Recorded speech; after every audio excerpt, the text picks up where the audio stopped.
The dense air inside the cave felt even heavier with the rustling of rocks falling around it.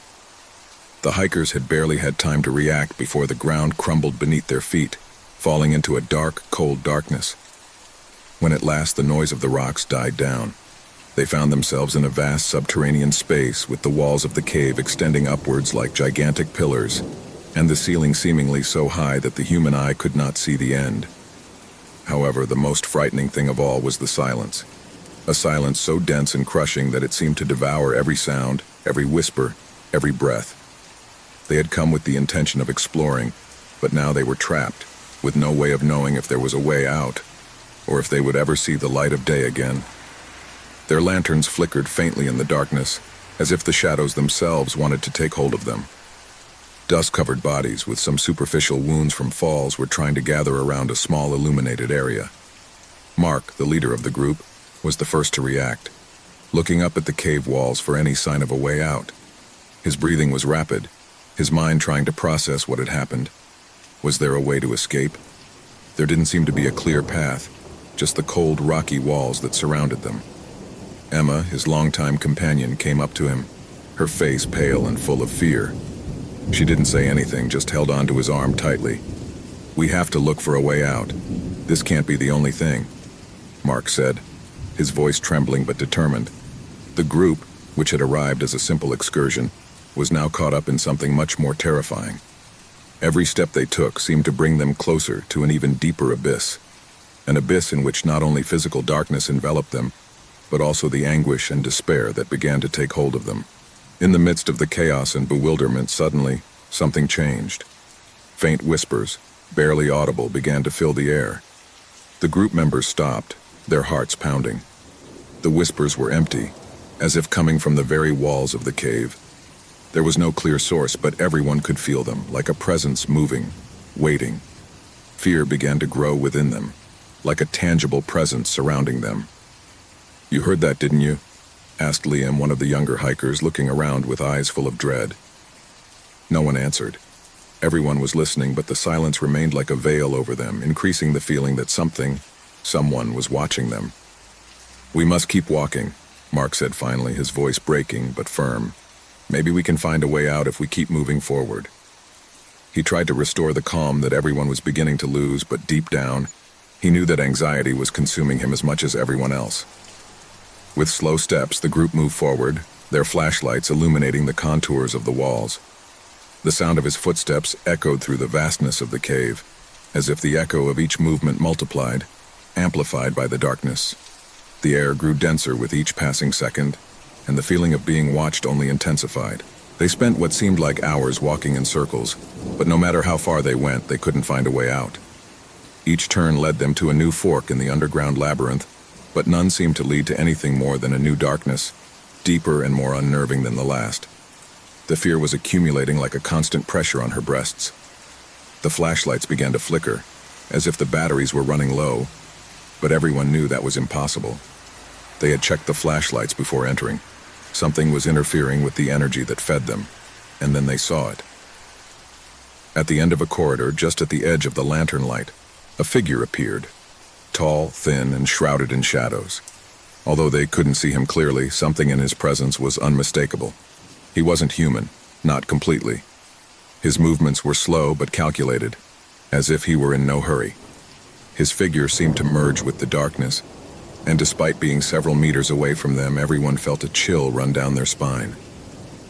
It was as if his very presence was filtering the air, invading the space with a fear so palpable that it was difficult to breathe. "What's that?" asked Emma, her voice almost a whisper, afraid that the walls themselves might hear her. The figure did not respond, but his presence was enough to make each member of the group paralyzed. No one moved. No one spoke. Only the sound of his heavy breaths filled the air. Something inside them was telling them that if they got any closer, if they tried to move a single muscle, something terrible would happen. Suddenly, the figure moved towards them, slowly moving forward, its face never fully visible. Each step seemed to increase the weight of the fear that enveloped them. The tension in the air became unbearable, as if everything was about to break. Mark, fighting the terror that paralyzed him, took a step back, trying to get away from the figure, but something stopped him. An invisible force seemed to press on his chest, preventing him from moving. "We can't stay here," shouted Liam, but his voice was filled with panic and despair. He tried to run, but his legs didn't respond, as if the ground itself had become unforgiving, unable to support his weight.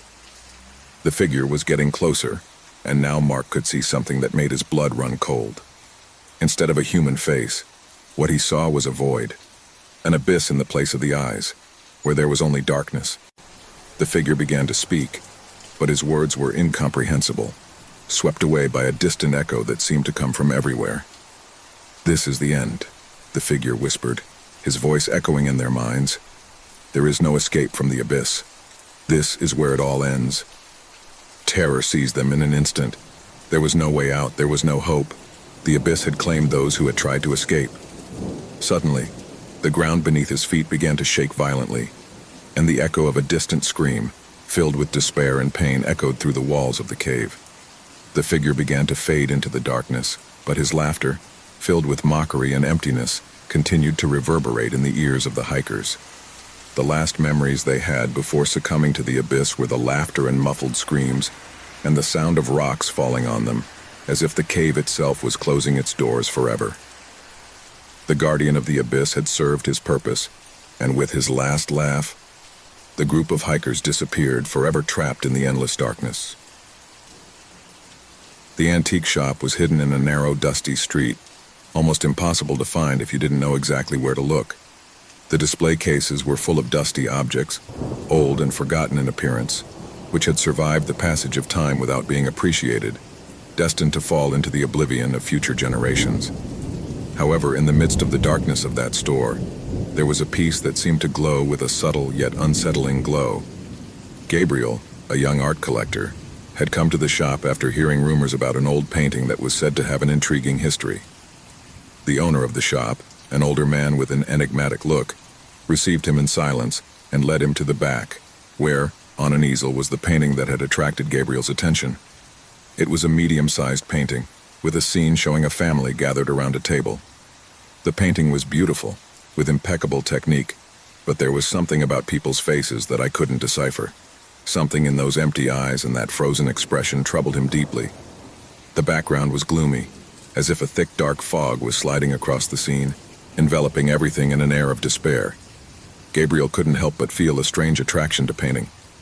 Although his friends and colleagues at the art gallery warned him, something inside him told him that the piece should be his. The price asked by the old owner seemed derisory for a work of such quality, and despite the old man's non-verbal warning, Gabriel did not hesitate to make the purchase. Once at home, the painting was carefully placed on the main wall of the living room, right in front of the fireplace. That same night after dinner, Gabriel sat in front of the painting, observing the details, trying to understand what made the work unsettling about it. The image attracted him, enveloped him, as if the painted figures were trying to speak to him, to call him to something beyond the canvas. The first change occurred during the early morning, when moonlight filtered through the windows and reflected on the canvas. Gabriel, still awake, stood up at the sound of a slight creak, as if the painting itself were moving. He looked up at the wall where the paint seemed to have changed slightly. The figures in the painting were no longer in the same posture. The woman who was sitting on the right of the table, smiling at the painting, now seemed to be staring at Gabriel.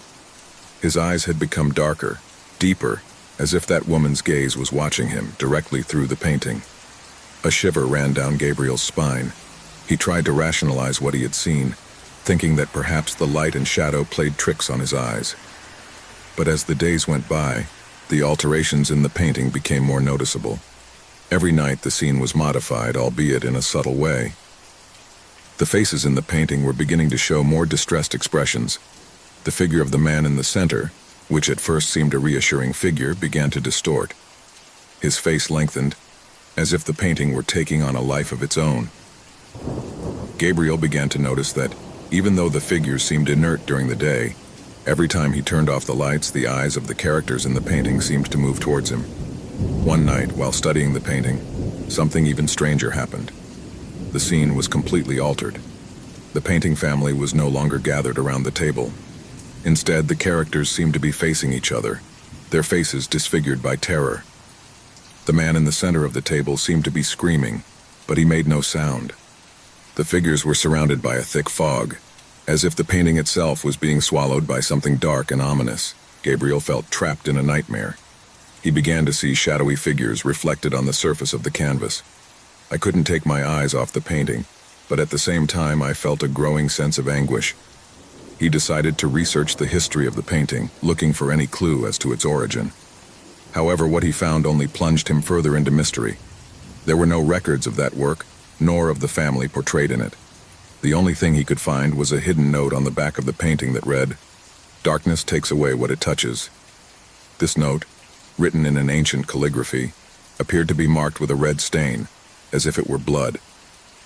One afternoon, when returning from work, Gabriel found the painting completely changed. The scene had advanced.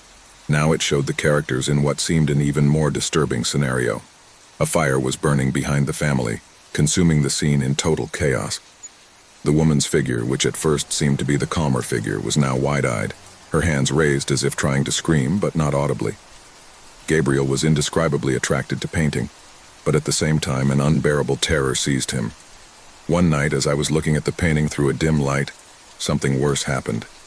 The figures began to move in the painting. The woman on the right, the one who originally looked so calm, slowly raised her hand to the surface of the painting. Gabriel took a step back, trembling. A shrill scream echoed through his head, a sound of despair and pain. Suddenly, the woman's figure began to slowly fade away, as if she was being absorbed by the fire at the bottom. Every time I looked at the painting, something else changed, something creepier. The characters were no longer only horrified, but seemed to be suffering, as if the painting was taking their lives. Gabriel began to feel a presence, something that slipped behind him, watching him as he looked at the painting. I couldn't escape that feeling that I wasn't alone. Then something even more terrifying happened. During one of his sleepless nights, Gabriel woke up with a feeling of tightness in his chest. He looked at the painting and saw something he had never imagined. One of the figures in the painting, the man sitting at the table, had disappeared. Instead, he was himself staring from the canvas. The painting had captured him. Terror seized him. Gabriel tried to move away, but his eyes could not stop looking at the painting. The man in the painting, now with his face distorted, began to slowly move towards the edge of the painting, as if he was trying to break through the canvas. Gabriel jumped up, but the figures began to lengthen and twist, emitting whispers that echoed in his mind. The worst of all was when one of the figures began to call him by his name.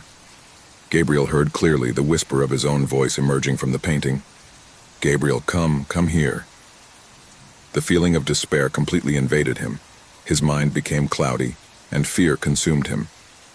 He ran to the door, but when he tried to open it, the painting seemed to come to life. His eyes full of terror looked at him, and he felt that he was being pursued. The figure of the man in the painting, now with a macabre grin, began to stretch towards him, as if trying to reach for him. Gabriel could not escape that oppressive atmosphere.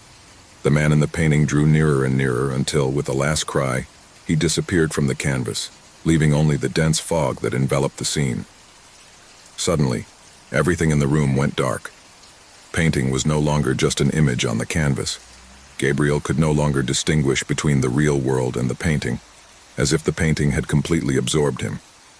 Fear, terror, and despair surrounded him, as he watched the scene of the painting slowly unravel, taking with it the only reality he knew. The painting had served its purpose. Years ago, archaeologist Enrique Martinez had dedicated his life to the study of ancient cultures. Since he was a child, he had been attracted by history and vanished civilizations. He had traveled continents, unearthed secrets, and unraveled enigmas. But what awaited him that afternoon at an excavation in a remote South American village would surpass anything he had seen before. An old legend circulating in the local community told of a reliquary, an object of ancient power that possessed the ability to unleash the worst of horrors. In the village, they called it the Reliquary of Death.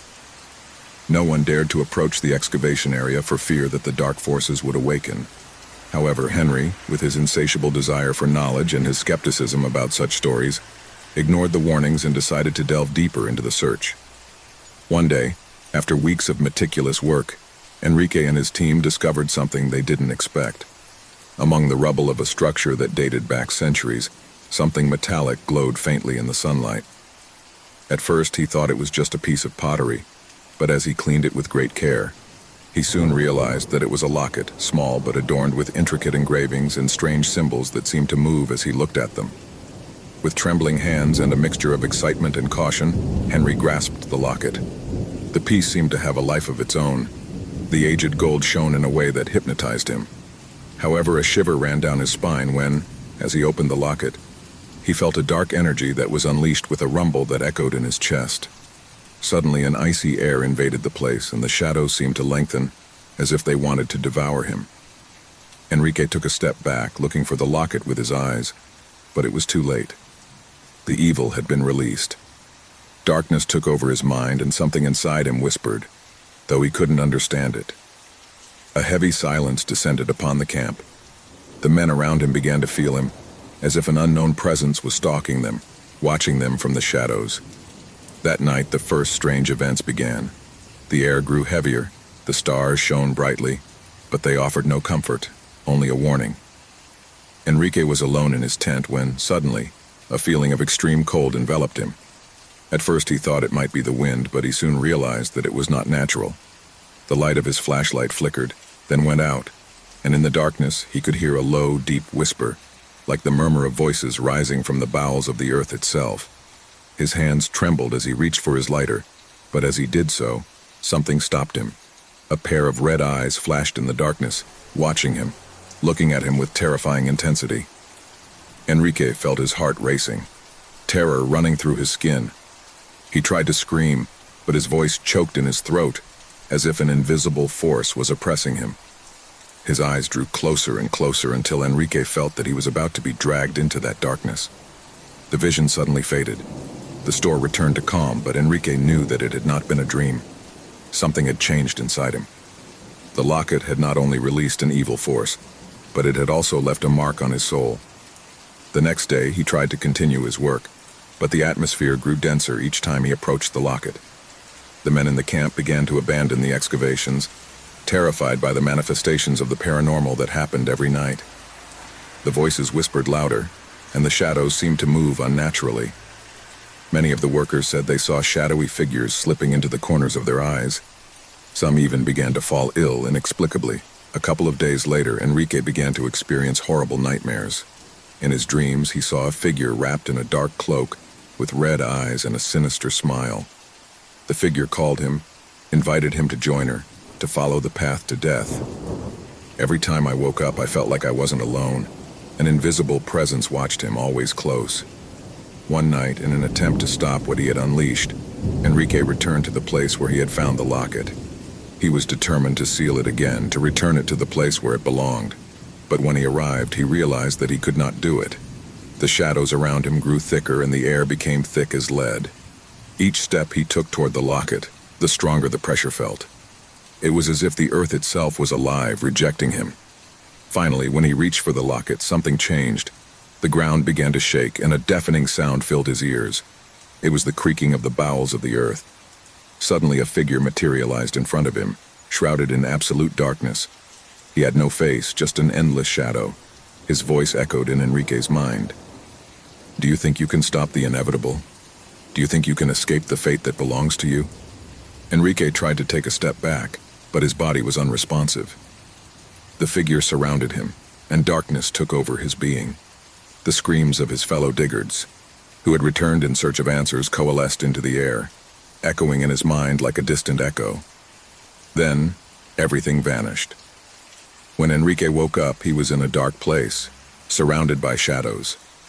I didn't know if he was alive or dead, but it didn't matter. The reliquary had already fulfilled its purpose. He had unleashed the evil he had sought so much. The terror was complete. The story of Enrique Martinez disappeared from the face of the earth. No one knows what happened to him or his team. The records of the excavation were destroyed and the reliquary never reappeared. Some say that echoes of their cry can be heard when the moon is full, echoing through the air as a warning to those seeking ancient objects with desires for power. The reliquary of death is still waiting in some hidden place for whoever dares to unleash terror once again. Ever since he moved into the old apartment building, Javier had felt a strange presence. It wasn't something tangible, but a nagging sense of being watched. The building, with its narrow corridors and mold on the walls, seemed to have a life of its own. However, what worried him most was not the age of the place, or even the strange noises during the night. What really disturbed him was the absolute silence during the day, as if the building was waiting for something or someone. When Javier signed the contract, he was excited. He had been looking for a place where he could live alone, a refuge where he could focus on his work and be away from the hustle and bustle of the city. The price was incredibly low, almost too good to be true, but the realtor, an older man with a serious look, assured him that there would be no problem. However, he did not tell her everything. The first night was quiet until something strange happened. Javier woke up in the middle of the night, startled by a feeling of discomfort. I felt like something wasn't right, but I couldn't identify what it was. The air in his apartment was heavy, dense, as if someone was standing in the same room watching him. At first he thought it was darkness playing tricks with his mind, but when he looked down the hall, he could swear that he saw a slowly moving shadow. It wasn't the first time she'd moved. I had been to several places before, and I had never experienced anything like it. Even though I was used to moving and living in new places, something about this apartment seemed different. The air was charged with an energy that kept him alert, a heavy energy, as if something was trapped in that place and couldn't escape. At first, Javier tried to ignore him. He thought it was his mind, perhaps too tired from the stress of moving and adjusting to his new routine. But as the days passed, the feelings of discomfort only got worse. Every time he found himself in the hallway, he felt something following him. But when he looked back, there was nothing. It took several weeks before he decided to investigate the apartment's past. The realtor hadn't told her much about the previous tenants, only that the unit had been empty for several months. Javier felt that he needed to know more, as if that knowledge could help him understand why he felt that he was not alone. It was then that he met the neighbor of the apartment next door, a middle-aged woman named Mariana. She was sitting in the doorway, apparently waiting for someone to come by. Javier, with his natural curiosity, approached and struck up a conversation. "Do you know anything about apartment 304? He asked, pointing to her door. Mariana stared at him for a few seconds before answering. Something in his eyes didn't seem to want to talk about it, but finally, he sighed. "That place, he's not like the others," he said quietly. "The last tenant disappeared. Nobody knows what happened to him, but the building was never the same after that." Javier frowned, confused. "Did it disappear? How? What do you mean he was never the same?" Mariana looked at him again, this time more cautiously. "That person never came back. It wasn't a simple abandonment, you understand? It was as if it had vanished. And after that, strange things started to happen. People have stopped living there. They have had experiences. Nobody wants to talk about it, but maybe you should leave before something happens to you." Javier felt a chill run down his spine. He didn't know if what Mariana was saying to him was a joke, a superstition, or something more serious. However, he couldn't ignore the lingering feeling he had since moving in. It was as if the apartment was imbued with a dark energy that constantly surrounded him. That night, as he was getting ready for sleep, he heard a soft whisper coming from the hallway. It was almost inaudible, but enough to startle him. I didn't understand where it came from, but I couldn't stop thinking about what Mariana had said. The feeling of being watched intensified, as if something was waiting outside his door, waiting to enter. Determined to find out the truth, Javier began to investigate more about the apartment. In the building manager's office, he gained access to the old records. There he found an entrance that mentioned the last tenant of 304, a man named Ivan Paredes. According to records, Ivan had been an ordinary man with no criminal record, someone who had lived in the building for nearly 2 years before disappearing without a trace. There were no signs of a struggle in his apartment. There was nothing to indicate that something had gone wrong, except for the nagging feeling that something had vanished. No one in the building seemed to know more, but Javier could sense that there was something dark hiding, something he couldn't fully comprehend. As the days passed, the presence in the apartment became more intense. Every night, Javier woke up with the feeling that someone was in his room, standing next to his bed, watching him in silence. At times, he felt cold breathing on his face, and when he turned around, he found no one. The shadows seemed to move along the walls, twisting and changing shape as if they were taking on a life of their own. The straw that broke the camel's back was when, one night, Javier woke up to find his mirror fogged up, but with something written on it. The letters seemed to form slowly, as if something invisible was writing the words in the cold mist of the glass. "I'm looking at you," he said. Fear took hold of him, and he knew he could no longer ignore it. It was as if Ivan, the former tenant, had never left the place. Something in his spirit had been trapped, doomed to wander around the apartment looking for a way to communicate. Javier tried to seek help, but all efforts were in vain. No one in the building seemed willing to talk openly about what was going on there. Mariana refused to say more, and the other neighbors simply walked away as if afraid to face the truth. Javier tried to do everything he could to flee from the presence, but he was trapped. One day, when he entered his apartment, the door slammed shut behind him and the light went out. It was completely dark, unable to move or find a way out. He felt a pressure in his chest, as if someone was choking him, and then he heard a voice, soft but clear, whispering in his ear, "I'm waiting for you." The door slammed open, and Javier ran out of the apartment, trembling with terror. He knew that something in the apartment would not let him go. It had been an illusion to think that he could escape the curse that had taken over the place. Fear would haunt him forever. The spirit of the last tenant, Ivan, would never leave him. Somehow, Javier had now become part of the cycle, and the apartment would follow him, trap him in its web. It didn't matter how far it went. The darkness would always find its way to him, and there would be no escape. The last tenant was not just a story of a lost spirit, but of a far more powerful force, something that transcended death and life itself, something that could never be forgotten. The house stood lonely, surrounded by trees that seemed to whisper to each other with each gust of wind. Its facade, aged by the passage of time, crumbled to one side, but its structure remained imposing, like a shadow that hid forgotten stories. For Laura and her family, this place represented a new opportunity, a fresh start after years of hardship. They moved without much thought, attracted by the apparent tranquility of the countryside and the promise of a home that could offer them peace. It was a rainy Monday when they arrived, the water pounding against the windows furiously, but nothing seemed to break the solemn atmosphere around them. The mother, Laura, watched nervously as her children, Alan and Sophia, ran around the house exploring every corner while she organized the first boxes. The air smelled of old wood, but despite the humidity that permeated everything, the house seemed to have a presence of its own, something that could never be ignored. The first hours passed without any notable incident. The children laughed, and Laura tried to organize the kitchen, which was larger than she had imagined. But soon they began to notice something strange: the echoes. At first they thought it was part of the place, that the old walls amplified the sounds, but the truth was much more terrifying. It all started when Laura called her children for dinner. "Alan, Sophia, dinner is ready," he shouted from the hallway. But what he answered was not the voice of his son or daughter, but a deep, guttural voice that seemed to come from the walls themselves. "Laura," the voice whispered, but it wasn't she who was listening to it. It was an alien voice, deep, ancient, that slipped through the house like a shadow. Laura thought it was a joke, but her children's eyes widened when they heard the answer. "Did you hear that?" asked Alan blankly.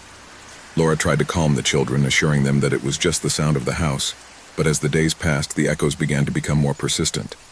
At first, the voices only repeated what was being said, but soon they began to alter the words. "Laura, look for what you forgot," he whispered once, while Laura, alone in the library, turned slowly at the bewildering message. What had I forgotten? I couldn't remember.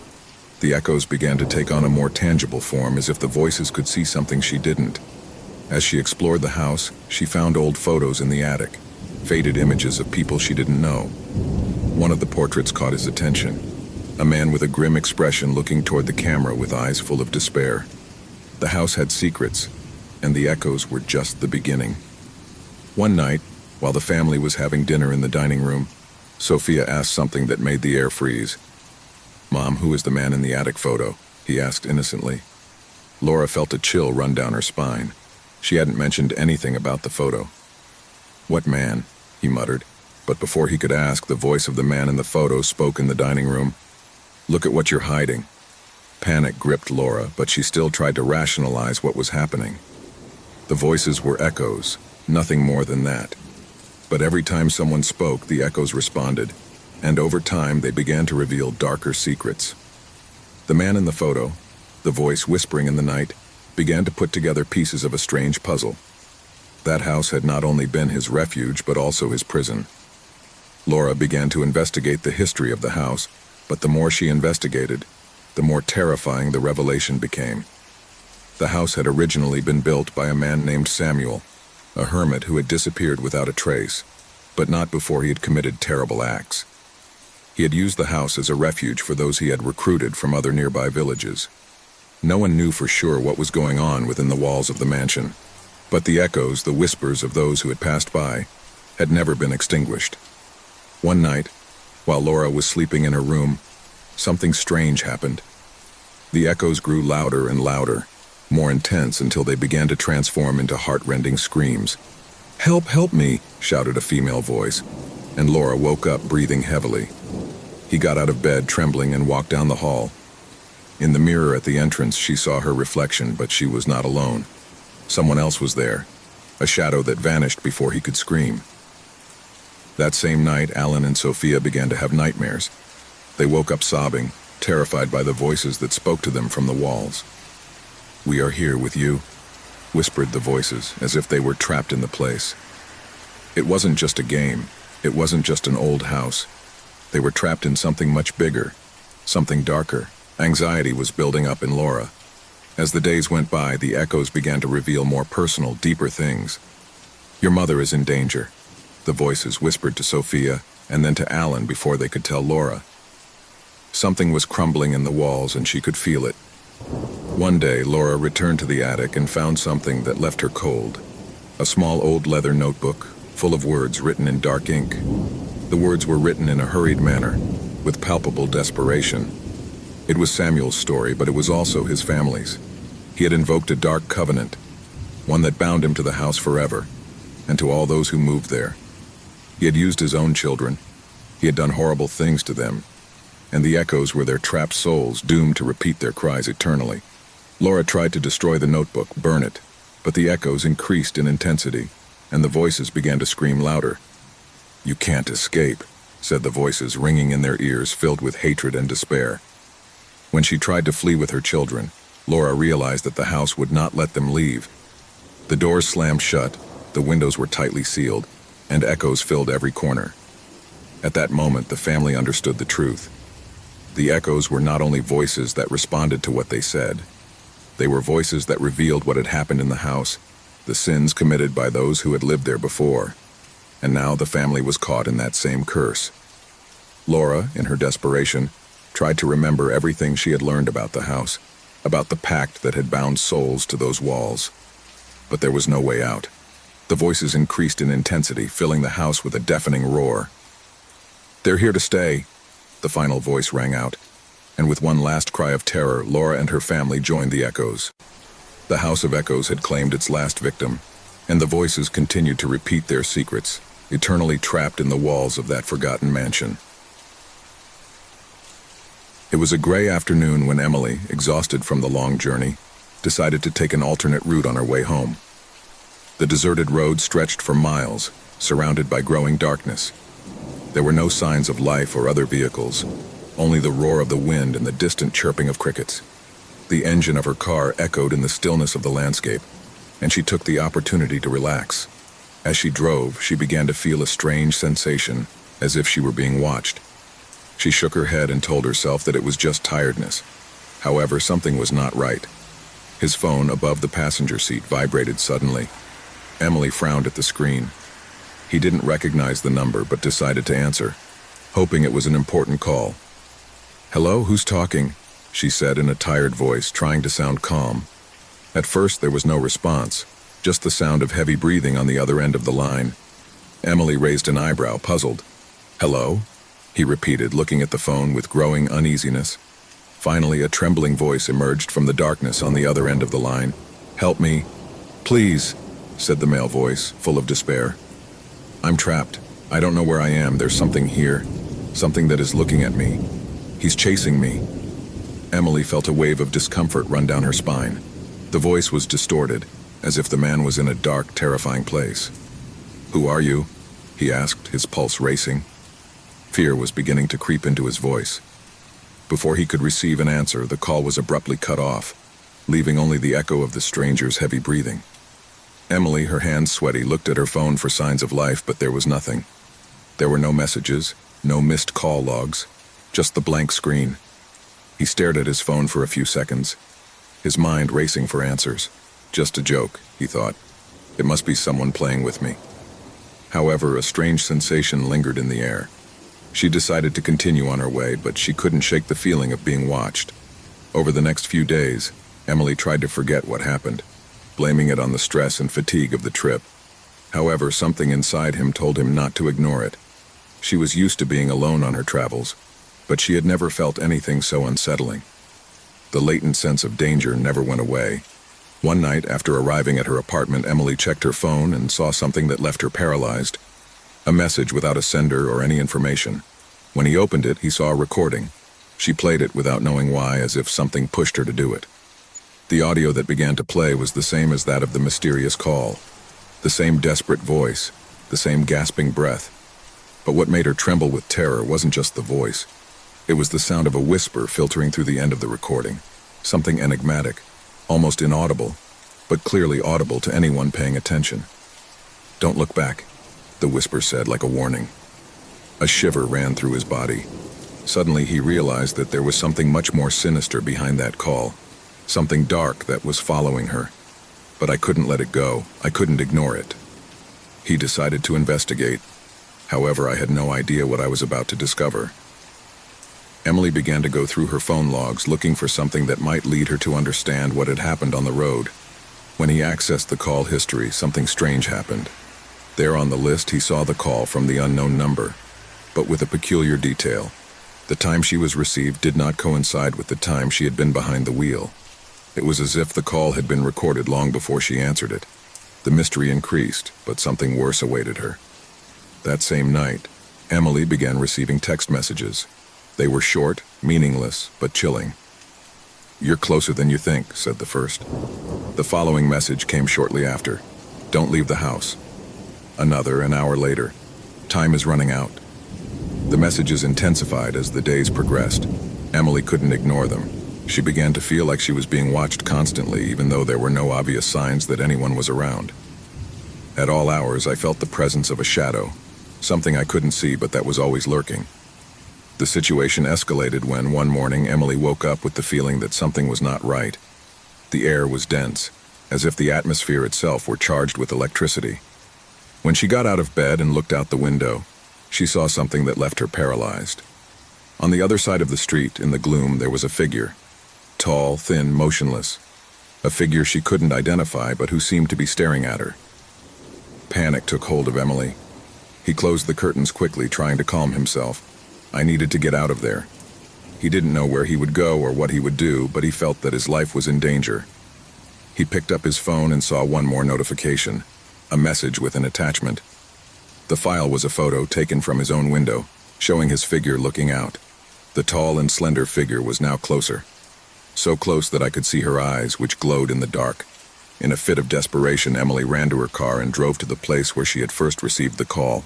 The deserted road, now covered in a thick fog, seemed even more unsettling than before. When he arrived at the scene, he turned on the car's lights, looking for any sign of what had happened. There, in the darkness, he saw something on the ground. It was his phone. The phone I'd forgotten. The phone that had witnessed everything that had happened. Upon picking it up, the device turned on its own, and a new notification appeared. "You are too close to finding out the truth. Now there is no turning back."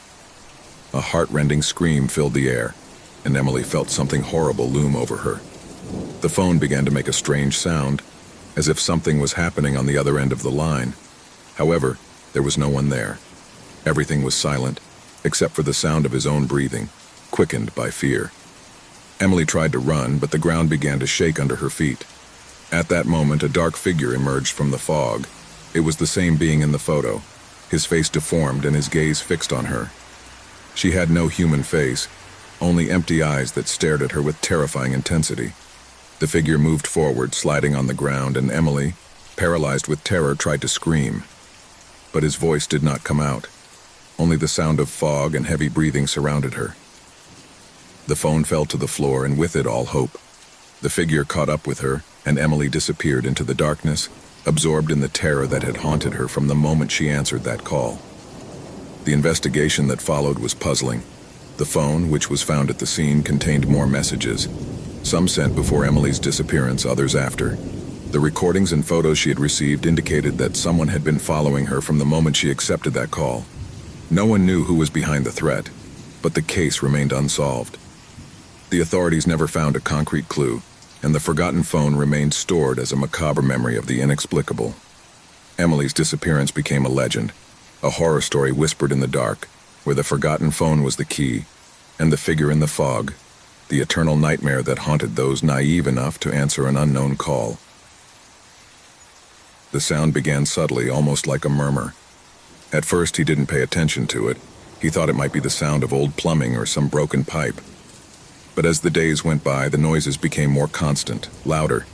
They weren't casual noises like the creaking of an old structure, or the wind pushing against windows. It was something else. Something that froze his skin and made the hairs on the back of his neck stand on end. Martine's apartment was not big. It was a modest space in an old building in a city where the buildings seemed to be so close to each other that their walls often touched. It wasn't luxurious, but it was his. In his life, he had accepted solitude as a constant companion. With each passing day, the stillness of her home brought her peace. That peace, however, slowly began to crumble as the noises intensified. At first he thought he was crazy, that maybe he was losing his mind. Throughout her life she had dealt with stress and anxiety, but something about those sounds was just fine for her. Disturbing. They were low, almost unintelligible at first. A soft tapping, a deep vibration that didn't come from the walls but from somewhere below. Would they be the foundations of the building, the old elevator that went up and down at all hours? But the nights passed and the noises grew, as did the feeling that something was not right. They were no longer mere tapping. Now he could hear whispers, as if someone was whispering his name from the shadows of the floor below. The first real awakening of the restlessness occurred one night. After several weeks of hearing those strange sounds, Martin woke up in the middle of the night, agitated, sweat soaking his forehead. He sat up quickly, trembling, as if something had touched him. There was a chill in the air, a chill that did not come from the open window but seemed to emanate from the walls themselves. It was then that he heard it clearly, a dragging, as if something heavy was dragging on the ground. He was not human. It couldn't be. The feeling of dread enveloped him completely. Without thinking, he got out of bed and went out into the hallway. He looked at the door of the apartment next door. It was empty. It had always been empty. There had never been anyone on the lower floor. Martin had investigated at first, looking for answers to those noises, but he had never found anything. Something didn't fit. Something in that building was completely wrong. He decided to take matters into his own hands. If the noises were coming from the lower floor and no one was there, then what was causing them? And why did he feel those noises calling to him, as if someone were whispering to him in the dark? The basement door was locked, but that didn't stop Martin. That night, armed with a flashlight and a determination that arose from pure fear, he went into the basement. At first, his flashlight barely shone a couple of meters in front of him, but as he advanced, the air became denser. The stench as of stagnant moisture filled his lungs and made him cough. Something was not right. Not only was the air strange, but the walls seemed to be full of scars, marks I couldn't identify. The feeling that someone was watching him grew with each step he took. Suddenly, the flashlight flickered. Darkness grew around him, and for a moment he thought the world was fading away. Then a noise made him stop. A dull thud, a creak, as if something heavy was moving in the dark. Martin swallowed hard and kept going, although his body asked him to flee. Finally, the flashlight shone on a figure, a shadow in the darkest corner of the basement. The first thing he noticed was the shape of this creature. Its body was tall, skeletal, covered in pale gray skin that seemed to absorb light. The eyes, if I could call them eyes, were two black, empty orbs, glowing with a yellow, inhuman light. That creature was not human nor animal. It was something much older, something that was hiding in the shadows, feeding on something I couldn't understand. Martin could not move. He was paralyzed with terror. The creature, with slow but sure movements, began to crawl towards him. Every step he took echoed off the walls as if the ground was shaking. Martin tried to back up, but his legs did not respond. Fear had trapped him. The creature got closer and closer. A cold breath ran down Martin's back, and darkness closed around him. He could feel the weight of that presence, as if he were being absorbed by it, as if the shadows themselves were surrounding him, taking possession of his being. At that moment, the flashlight flickered again, and in the darkness, Martin could hear a whisper, one he would never forget. "It's too late." The shadow of the creature spread through the basement, and Martin, unable to react, fell to the ground. The creature silently moved even closer, brushing its skin with its icy touch. The creature then began to speak in a strange whisper, a murmur that seemed to penetrate its mind. He told him dark stories, stories of those who had fallen before him, those who had come too close to the lower floor and paid the price. There were beings, entities, dwelling in darkness, waiting to be awakened. Martin, hearing those words, felt his soul being torn apart. An indescribable fear consumed him, as the creature dragged him into the shadows. At that moment, Martin understood the worst of all. Not only was the creature a being who lived in darkness, but that darkness was his home, and he had stepped into his realm beyond what was allowed. Terror enveloped every corner of the apartment as the figure disappeared from their sight. No one saw Martin again. No one heard the strange noises coming from the lower floor again. The creature, however, continued to wait, feeding on the darkness and the lost souls that time and again fell into its trap. A few months later, a new tenant moved into the building, and that same night, the whispers on the lower floor began again. It all started one afternoon like any other. Joseph was at home alone as always. He was a man of quiet life, nothing out of the ordinary. His daily routine consisted of working in his office, eating a light dinner, and sleeping early. He had left behind a relationship that had marked him, and now he lived in this house with an air of loneliness that comforted him. The walls of her home, though gray and somewhat worn, had something cozy about them. There was something about them that gave him peace, though he had never stopped to wonder what it was exactly. One day, as he was getting ready to leave for work, he looked at himself in the hallway mirror. He was adjusting his tie when, for a fleeting moment, something in his reflection made him stop. It wasn't something I could identify at first, just a flash, a shadow that seemed to move behind him, but when he turned his head, he saw nothing. He was alone. He didn't think much about it, attributing it to tiredness or lack of sleep. However, that night, while in the living room, he read an article on his mobile phone about strange phenomena in houses. The idea of the paranormal began to haunt his mind. The next time he passed by the hallway mirror, he saw the shadow again. This time it was more apparent, as if the figure of something was behind him, watching, stalking. But he did not move. Joseph took a deep breath, turned around, and found nothing but the normal reflection of his own face. From that day on, the shadow began to appear in every mirror in the house. On the bathroom mirror, on the small mirror on the dining table, on the mirror at the entrance of the house.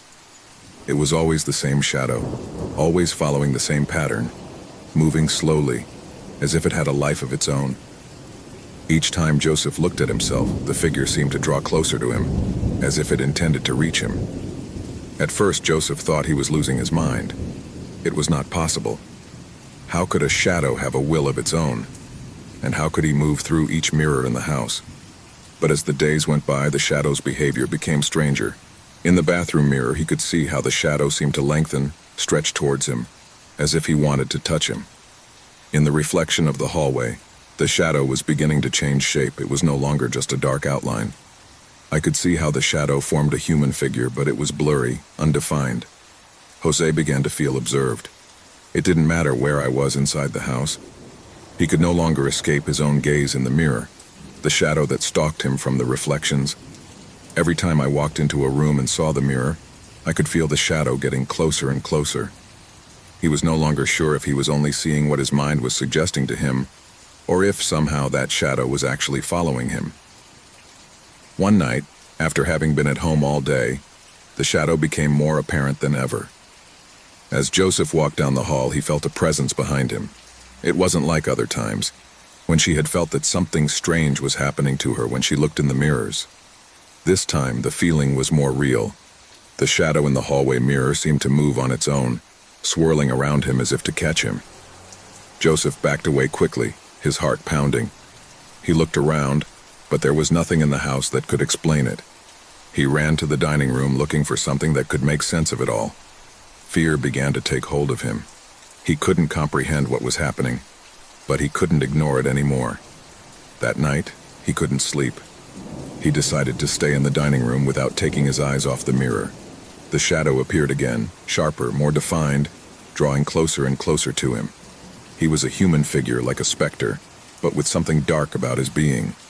The shadow seemed to be breathing, waiting for the right moment to move forward. Jose could feel the air getting heavier around him. Fear invaded him completely. He decided that he had to do something, that he could not continue to live with that presence, with that figure that stalked him from the mirrors. But when he looked back into the hallway mirror, the shadow was closer than it had been before. This time, not only was he approaching, but he seemed to be moving towards him in a violent manner. Joseph felt his chest tighten, that something strange was happening. It was as if the shadow wanted to trap him, to possess him. Terrified, he tried to run out to the door, but before he could open it, the shadow materialized. He was no longer a mere figure reflected in mirrors. He had crossed over into the real world.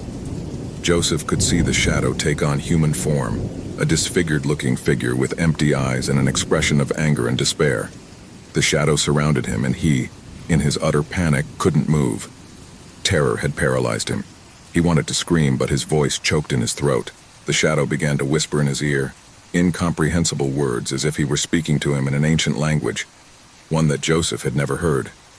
Desperation invaded him completely. Fear had consumed him.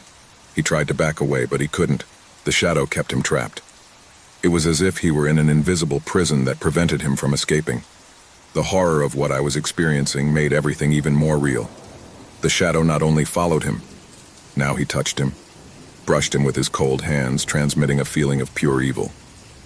Joseph closed his eyes, trying to escape, but as he opened them, he realized that the shadow was completely above him. His hands were no longer cold but frozen, and they could feel him being dragged into the darkness from which he had emerged. Finally, the shadow absorbed him completely. There were no screams, no lights, no sign of life. Only the house remained silent. The mirror in the hallway, however, was still there, reflecting an empty image, that of an empty, gloomy room. From that day on, no one saw Joseph again. The house remained intact, but the mirrors never reflected the same again. In the hallway where Joseph had been trapped, the reflections were beginning to show a new figure, a shadow that moved slowly, waiting to be seen by the next one who dared to approach the mirror. The curse of reflection continued. In that home now there was only the echo of a dark presence silently waiting for the next victim to fall under its influence. No one knows what really happened to Joseph. What is clear is that, from that moment on, the shadows in the mirrors would never again be something innocent. Because sometimes what the glass reflects is not just a reflection, but something much more terrifying, something that can no longer be discarded by the human eye. Whitehaven Island, a small, isolated piece of land in the middle of the murky waters of the North Sea, had been a mystery for years. For a long time, the few inhabitants who remained on its shores lived a quiet life, without much contact with the rest of the world. The island, though small and modest, was steeped in ancient history, full of secrets buried under layers of land forgotten by time. But all that changed on a gray autumn afternoon when a group of tourists, in their eagerness to know the place and its mysteries, decided to venture on the island without knowing what awaited them. The group never returned. Local authorities, alarmed by the unexplained disappearance, sent several expeditions in search of the tourists, but never found a trace of their presence. Weeks turned into months, months into years, and the case of the missing from Whitehaven went from front-page news to a story forgotten by most. No one knew what had happened on the island. However, the rumors did not stop. 5 years after the group's demise, things began to change. Stories were whispered among the locals of strange sightings and unexplained occurrences. Bright lights on the darkest nights, shadows moving through the trees, and unmistakable voices in the breeze that seemed to carry echoes of something lost. However, what most terrified those who lived in the vicinity was the growing number of stories about people who said they had returned from the island. People who had disappeared for years, but now walked the streets of the town again. At first, people thought they were simple coincidences, but as time progressed, the stories became more disturbing. No one seemed to be able to explain the return of the disappeared, let alone the strange behaviors exhibited by those who claimed to have returned. Many people were skeptical, but those who met these people soon began to feel a chill running down their spine. The people who returned were not the same. There was something deeply altered in their eyes, something that made them seem different, empty, as if they were living in a parallel reality, completely disconnected from the life they had known before. The whole town began to murmur. No one knew what had happened on Whitehaven Island. No one knew what had changed those tourists who at first seemed to be ordinary people. A sense of fear and distrust took hold of the locals, and those returning from the island could not fit in. There was something inhuman about them, something that couldn't be explained in words. At first, those affected tried to continue with their lives, trying to reintegrate into the village and their former circles. However, over time, their behaviors became more bizarre and puzzling. Some of them were talking about things that no one understood, as if they were repeating the same phrases in a forgotten or unintelligible language. Others were silent, with an empty and disconnected expression, as if they could not remember anything from their previous life. The people close to them were beginning to feel a sense of unease, as if something dark and dangerous was surrounding them. The town's mayor, concerned about the growing number of incidents, called a meeting in the central square. On the night before the meeting, one of the returnees, a woman named Clara, disappeared again without a trace, only to appear at dawn in the center of the village, covered in dirt and with a completely empty expression. The few witnesses who saw her came to an agreement. Something had changed inside her, something deeply disturbing. At the meeting, the villagers were frantically arguing about what to do with those who returned. Some believed they should be isolated. Others feared they might be a threat. Panic took hold of everyone when the stories began to arrive more frequently. No one knew if those who were returning were really the people who had disappeared, or if something else had taken them, altering them, transforming them into something else. It was at that moment that a young researcher named Samuel arrived in town. Samuel was a freelance journalist, known for his desire to unravel the darkest mysteries, and he had heard about the strange happenings in Whitehaven.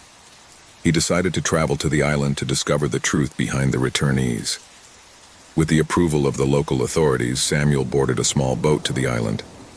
As he approached the shore, he couldn't help but feel that something in the air was deeply wrong. The sky was covered by dark clouds, and the sea seemed more violent than normal. Whitehaven Island, which had once been quiet, now seemed to radiate an unsettling energy. Upon arrival, Samuel began to explore the island. In his first steps, he noticed something strange. The place was deserted with no signs of life, as if the island itself had been forgotten by time. But as he moved further inland, Samuel realized he wasn't alone. I could feel it.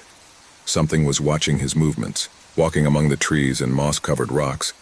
Samuel found what looked like a cave hidden among the hills. Intrigued, he went into it. Darkness enveloped him as he advanced through the narrow passage.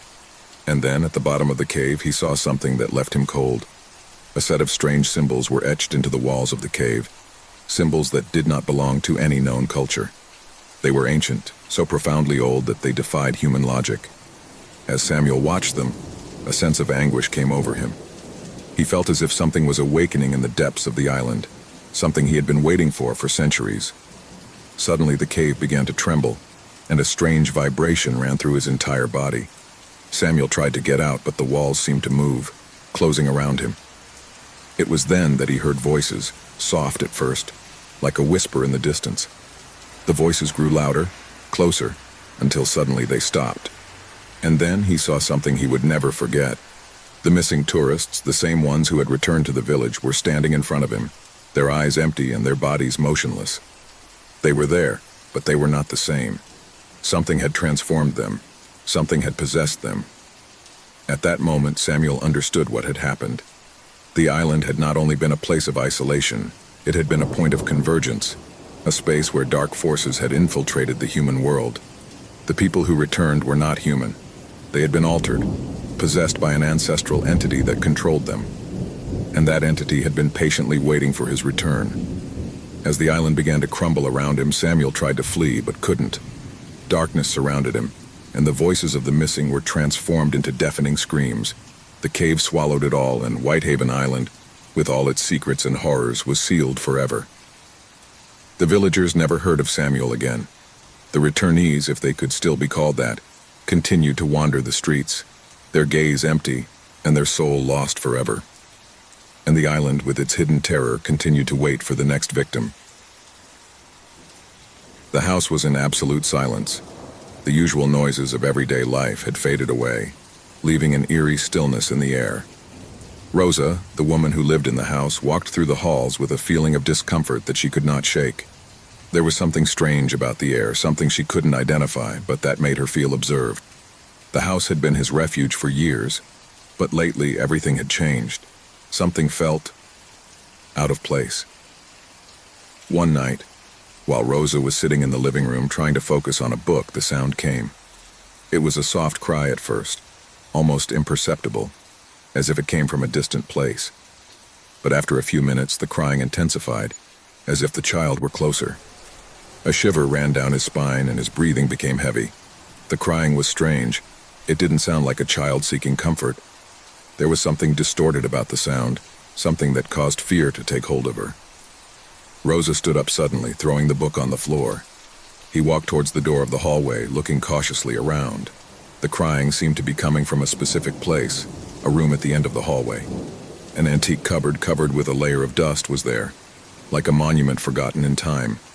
The crying came from there, from inside that closet. Fear invaded her completely, but something pushed her to investigate. He approached slowly, with each step feeling his heart pounding in his chest. The closet door was closed, but the sound kept increasing in volume, heartbreaking, as if the boy was calling for help.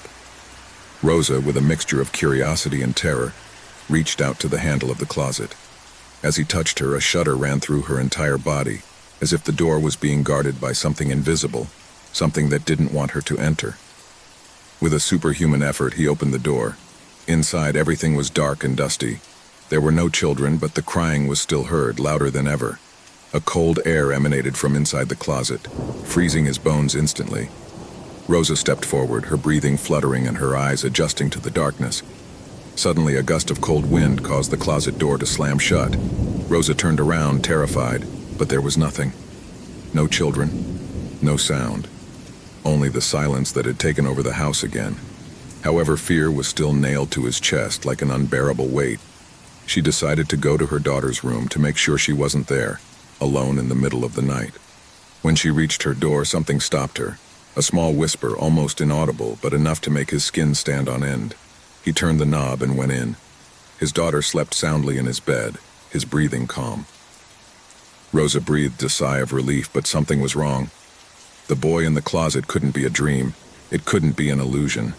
There was something there, something I couldn't explain. The following days became stranger. Each night, the boy's cry seemed to resonate louder. Rosa tried to ignore him, thinking that perhaps he was imagining things. But every time she approached the closet, she felt a pressure in the air, as if she were being watched by something she couldn't see. A few days later, he decided to investigate further. She remembered that when she bought the house, the real estate agent had mentioned something about a former tenant who had mysteriously disappeared many years earlier. However, he never gave much importance to that story. Now I thought about it with a growing sense of horror. Rosa began to look for information about the history of the house. What she found left her speechless. The boy who had disappeared into the house was a little boy named Lucas, who had lived there with his mother. According to local legends, Lucas had died under strange circumstances, and his mother had disappeared shortly thereafter. No one had seen the woman again, but the boy, according to rumors, never stopped crying. His spirit was trapped in the house, and the cry of his lost soul could be heard every night. The truth struck Rosa with a force that left her paralyzed. The crying child was not a living child. It couldn't be. It was the spirit of Lucas, trapped in some corner of the house, seeking comfort, seeking peace. But I couldn't find it. Something had kept her soul trapped, and Rosa soon discovered that this thing was much darker than she imagined. One night, after hours of listening to the crying in her dreams, Rosa woke up suddenly. The crying no longer came only from the closet. Now it was all over the house, echoing around every corner. Rosa got up quickly, ran through the corridors, trying to find the origin of that terrifying sound. He came to the dining room, and there, in the center of the room, he saw a figure. The boy stood there, his face as pale as death, his eyes large and dark, and his body covered with dark spots that seemed to move of their own accord. The boy stared at her but said nothing. I just cried. The sense of terror that Rosa experienced was indescribable. He couldn't move. I was paralyzed. She didn't know if the boy saw her or if her soul was simply lost, trapped in a state of eternal despair. The crying grew louder, more piercing, and Rosa felt the pressure in her chest increase. The air was thick, heavy, and seemed to get colder and colder. The child's figure began to fade, but his crying did not stop. Instead, a dark shadow emerged from the ground, taking the form of a monstrous figure. Rosa tried to back up, but her legs didn't respond. The creature advanced toward her, its icy breath enveloping the room, its vacant gaze piercing her. The creature slowly approached, and Rosa could see that its eyes were not human eyes. They were two dark, empty orbs like an endless abyss. A scream formed in her throat, but terror consumed her completely. The figure lunged at her, and before she could comprehend what was happening, the shadow enveloped her body, taking her soul, carrying her into the depths of darkness. The boy had been just a disguise, a facade for a much older, much more evil entity that had been stalking the house for generations. Rosa couldn't escape. The house had claimed her soul, as it had done so many others before her. Since then, the house has remained silent once again. No one dared to approach her. Passers-by said that on dark nights, they could hear the cry of a child, mixed with the whispers of something else. Something that would never stop hovering in the shadows of that empty house, waiting for the next lost soul to fall into its traps. And so, the legend of the boy in the closet became a warning to all who approached the house. No one ever forgot the terror that dwelt in its walls.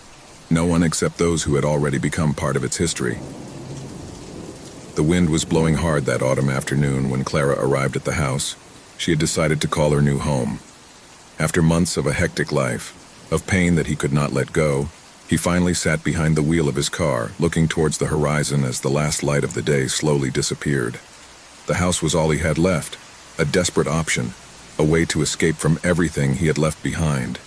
He needed peace, some calm that would allow him to start over.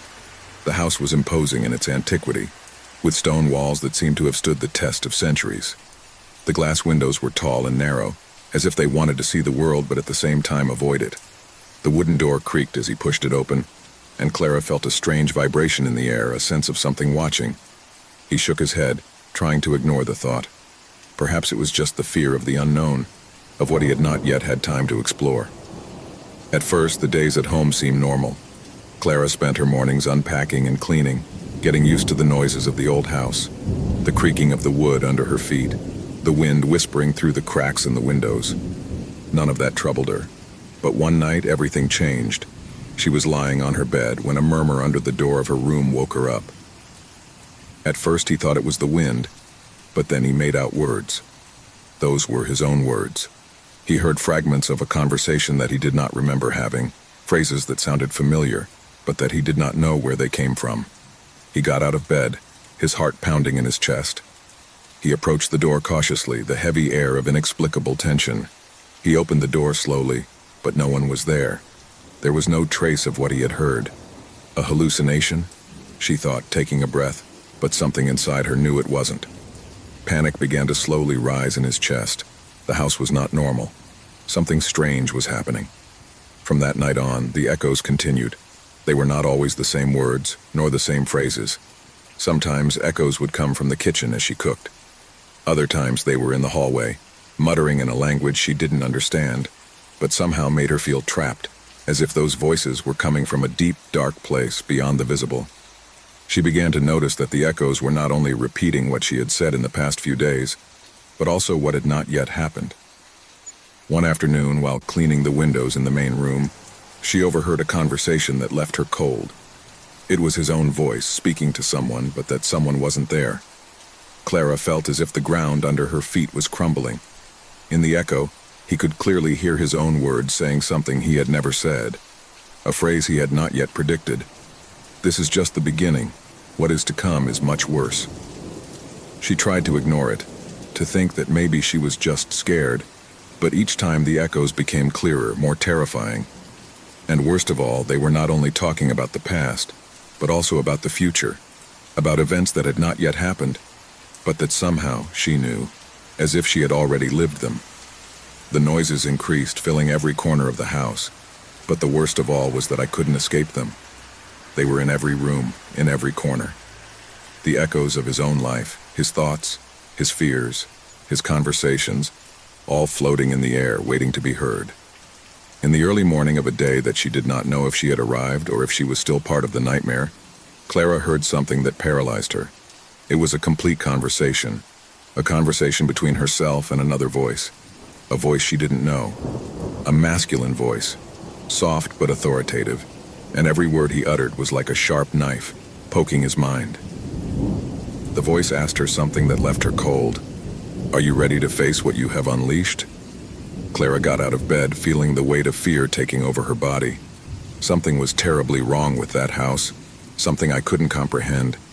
The echoes spoke not only of things that had not yet happened, but also of things that Clara had forgotten, moments that she herself had wanted to leave behind. Echoes of her childhood, of her family, of her first love. Everything was mixed in a whirlwind of memories and fears.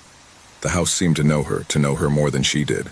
And with each new echo, the more it took hold of his mind, the more reality vanished. One night, after having heard another frightful echo, he dared to go out into the back garden. He thought that fresh air could clear his mind, give him some clarity.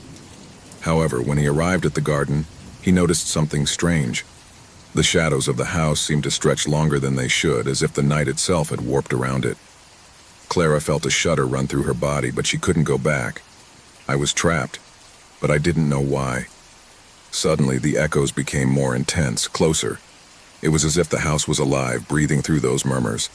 The male voice spoke to her again, this time with greater force, with more power. "The house has collected all your emotions, your fears, your deepest desires. Nothing you do can escape. This is your prison. You can't run away from yourself." Fear enveloped her completely.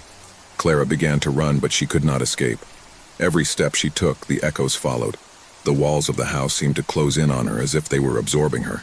Memories and voices melted into hellish chaos, overflowing her mind, drowning her. The house wouldn't let her go. She couldn't get rid of her.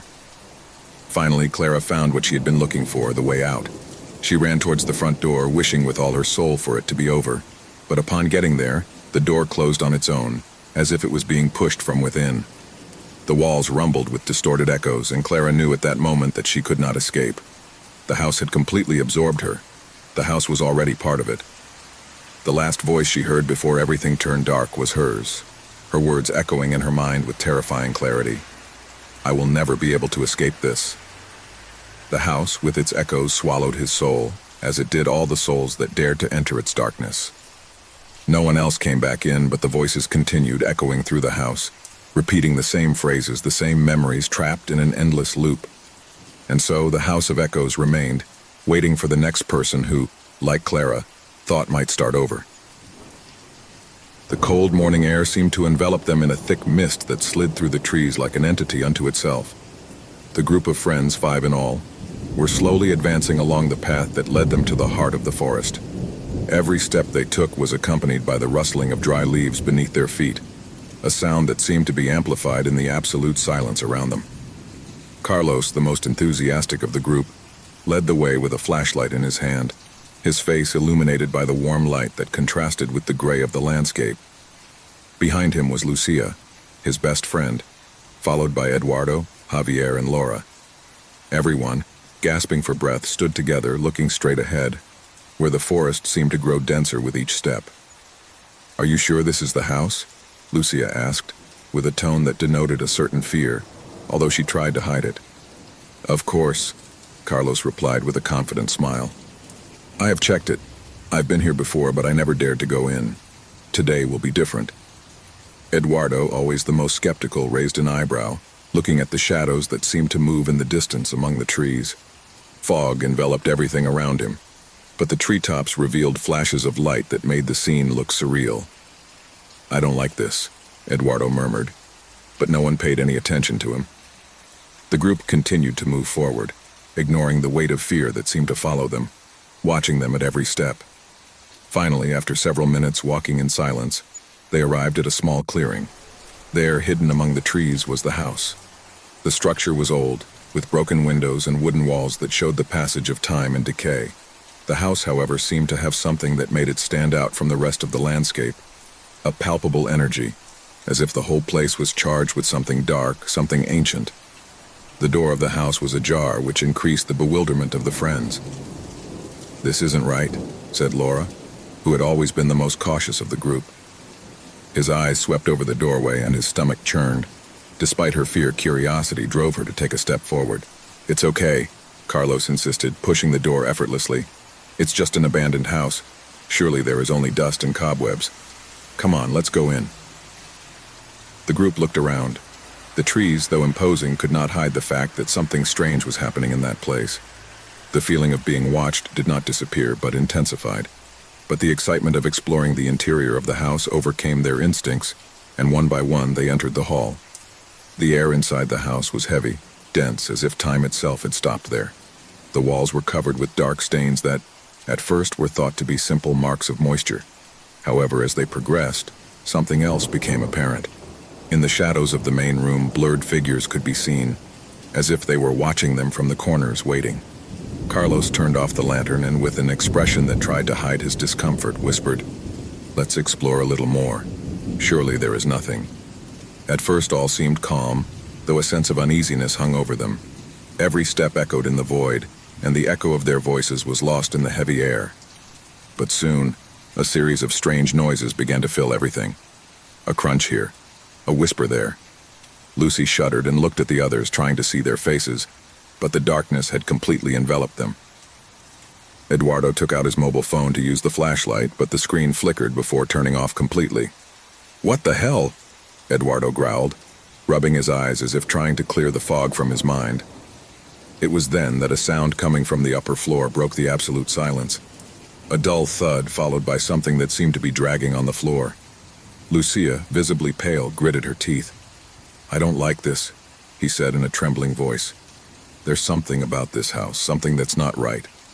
Carlos ignored her and began to climb the stairs, determined to explore.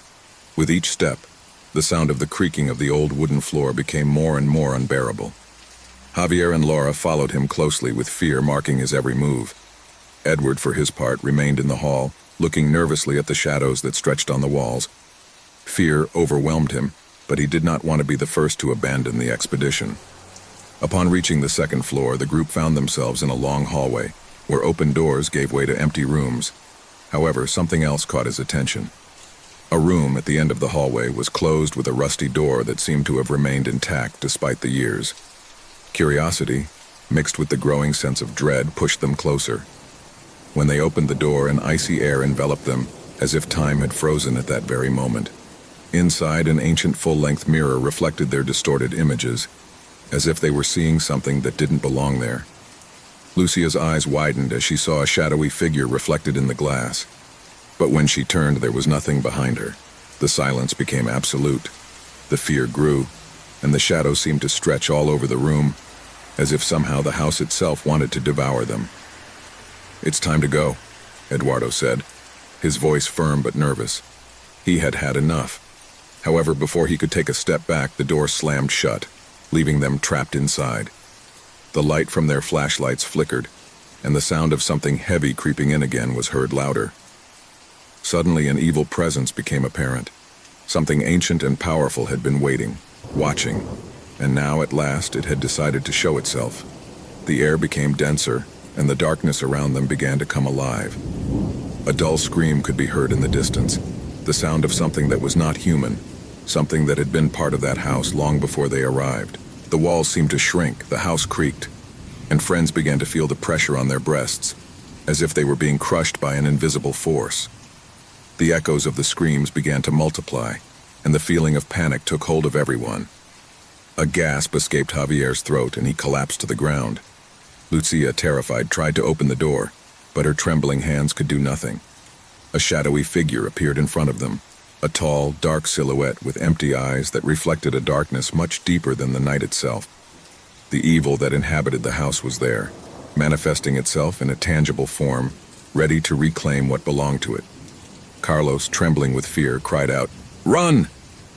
But the figure's voice was louder, a deep, unnatural whisper creeping into their minds. "There is no escape. This is what belongs to me." Terror began to dominate everything. With no way out, no hope, the group of friends watched as the figure advanced towards them. absorbing the light of their lanterns, devouring their heat. The darkness swallowed everything. The house, old and cursed, had made its final claim. And in that last moment, the screams were absorbed by the house as if they had never existed. The story of the house in the woods ended there, with darkness as the only witness. A group of explorers was gathered in a small cabin on the outskirts of a forgotten village, deep in a dark and dense jungle. No one knew for sure how old the cave they had decided to explore was. It was not marked on maps, nor was it mentioned in the villagers' accounts, but rumors of its existence had reached their ears in curious ways.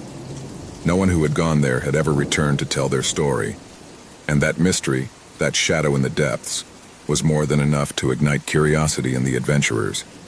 The expedition was composed of 5 people, each with specific skills and knowledge.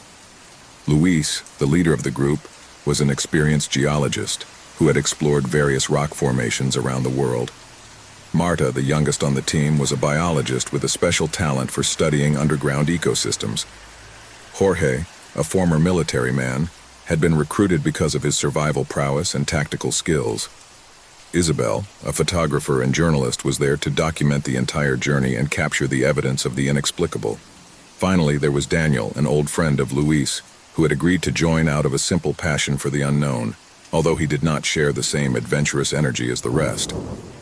They were standing in front of the cave entrance, a large crack in the rock that seemed to swallow everything around it. The icy wind blowing from within was but a harbinger of what awaited them in the depths. The air was laden with thick humidity and a feeling of tightness that made them feel as if they were being watched. Luis gave the signal, and one by one they began to enter the darkness. At first the cave seemed calm. His footsteps echoed on the walls, and the echo lengthened strangely, as if the cave had a life of its own. The light from the flashlights they carried did not illuminate more than a few meters, which increased the feeling of being lost in an endless labyrinth. The walls were covered with moss and lichens, and the air was permeated with a rancid and unpleasant smell. As they advanced, the corridors seemed to narrow, forcing them to walk closer to each other. Suddenly, Marta stumbled upon something. As he looked down, he discovered a strange mark on the ground, a series of symbols carved deep into the rock, so old that they seemed to crumble when touched. "Look at this," he said, his voice trembling slightly. "These are not common symbols. They seem rituals, as if someone had left some kind of warning." Luis bent down to examine the marks. It makes no sense. He shouldn't be here," he murmured, his eyes sweeping over the unusual figure. Isabel began to photograph, and the flash of the camera lit up the walls for a moment. At that moment, something strange happened. There seemed to be a flicker of light at the bottom of the tunnel, a fleeting silhouette that appeared and disappeared so quickly that no one could make out what it was. Fear began to settle in their hearts. "Did anyone else see that?" asked Daniel, his voice barely audible, as if he feared breaking the silence that had gripped the cave. "We must move on," Luis replied, with a firmness that could not hide his growing concern. However, Marta and Jorge seemed undecided. The fear was there, palpable in the air, but his drive to unravel the secrets of the cave was stronger. They continued to advance, and the cave began to change. The walls, once flat and smooth, began to be covered with strange marks and drawings, symbols that seemed to move with the passage of the explorers. The sound of his footsteps became heavier and heavier, as if the cave itself was absorbing his energy. Suddenly, Isabel screamed, her pale face lit by the light of the flashlight. "Look at this," he said, pointing to one of the walls. On the rock, the markings seemed to have come to life, forming figures that shouldn't be there. Twisted shadows of creatures that have never been seen before, or at least not in this world. The scout's eyes widened. The atmosphere had become dense, unbreathable, as if the place were becoming aware of its presence. But the worst was yet to come. As they went farther in, the air became even heavier, permeated with palpable fear. Suddenly, the ground began to shake. A rumbling sound, deep and distant, could be heard through the walls, as if something gigantic was waking up from a long sleep. The cave was not simply a geological formation. It was something much darker, something alive, something that should not be disturbed. The tremor intensified, and murmurs began to be heard from all directions. Like distant whispers, fragments of words that they could not understand, but that caused a deep shudder in their bones. "We have to get out of here," Jorge said, his voice agitated with panic. But when they tried to turn back, they realized that the road they had come by was no longer there. The cave seemed to have changed. The corridors were no longer the same, and the markings on the walls now glowed with a reddish light, as if they were pulsating with a life of their own. A figure appeared in front of them, standing in the hallway. She was tall, dressed in a dark cloak that seemed to float in the air.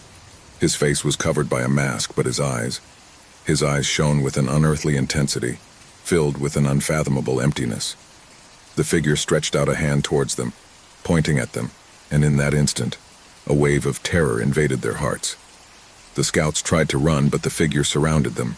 The air began to become dense, heavy, as if it were almost impossible to breathe. "What do you want from us?" shouted Marta.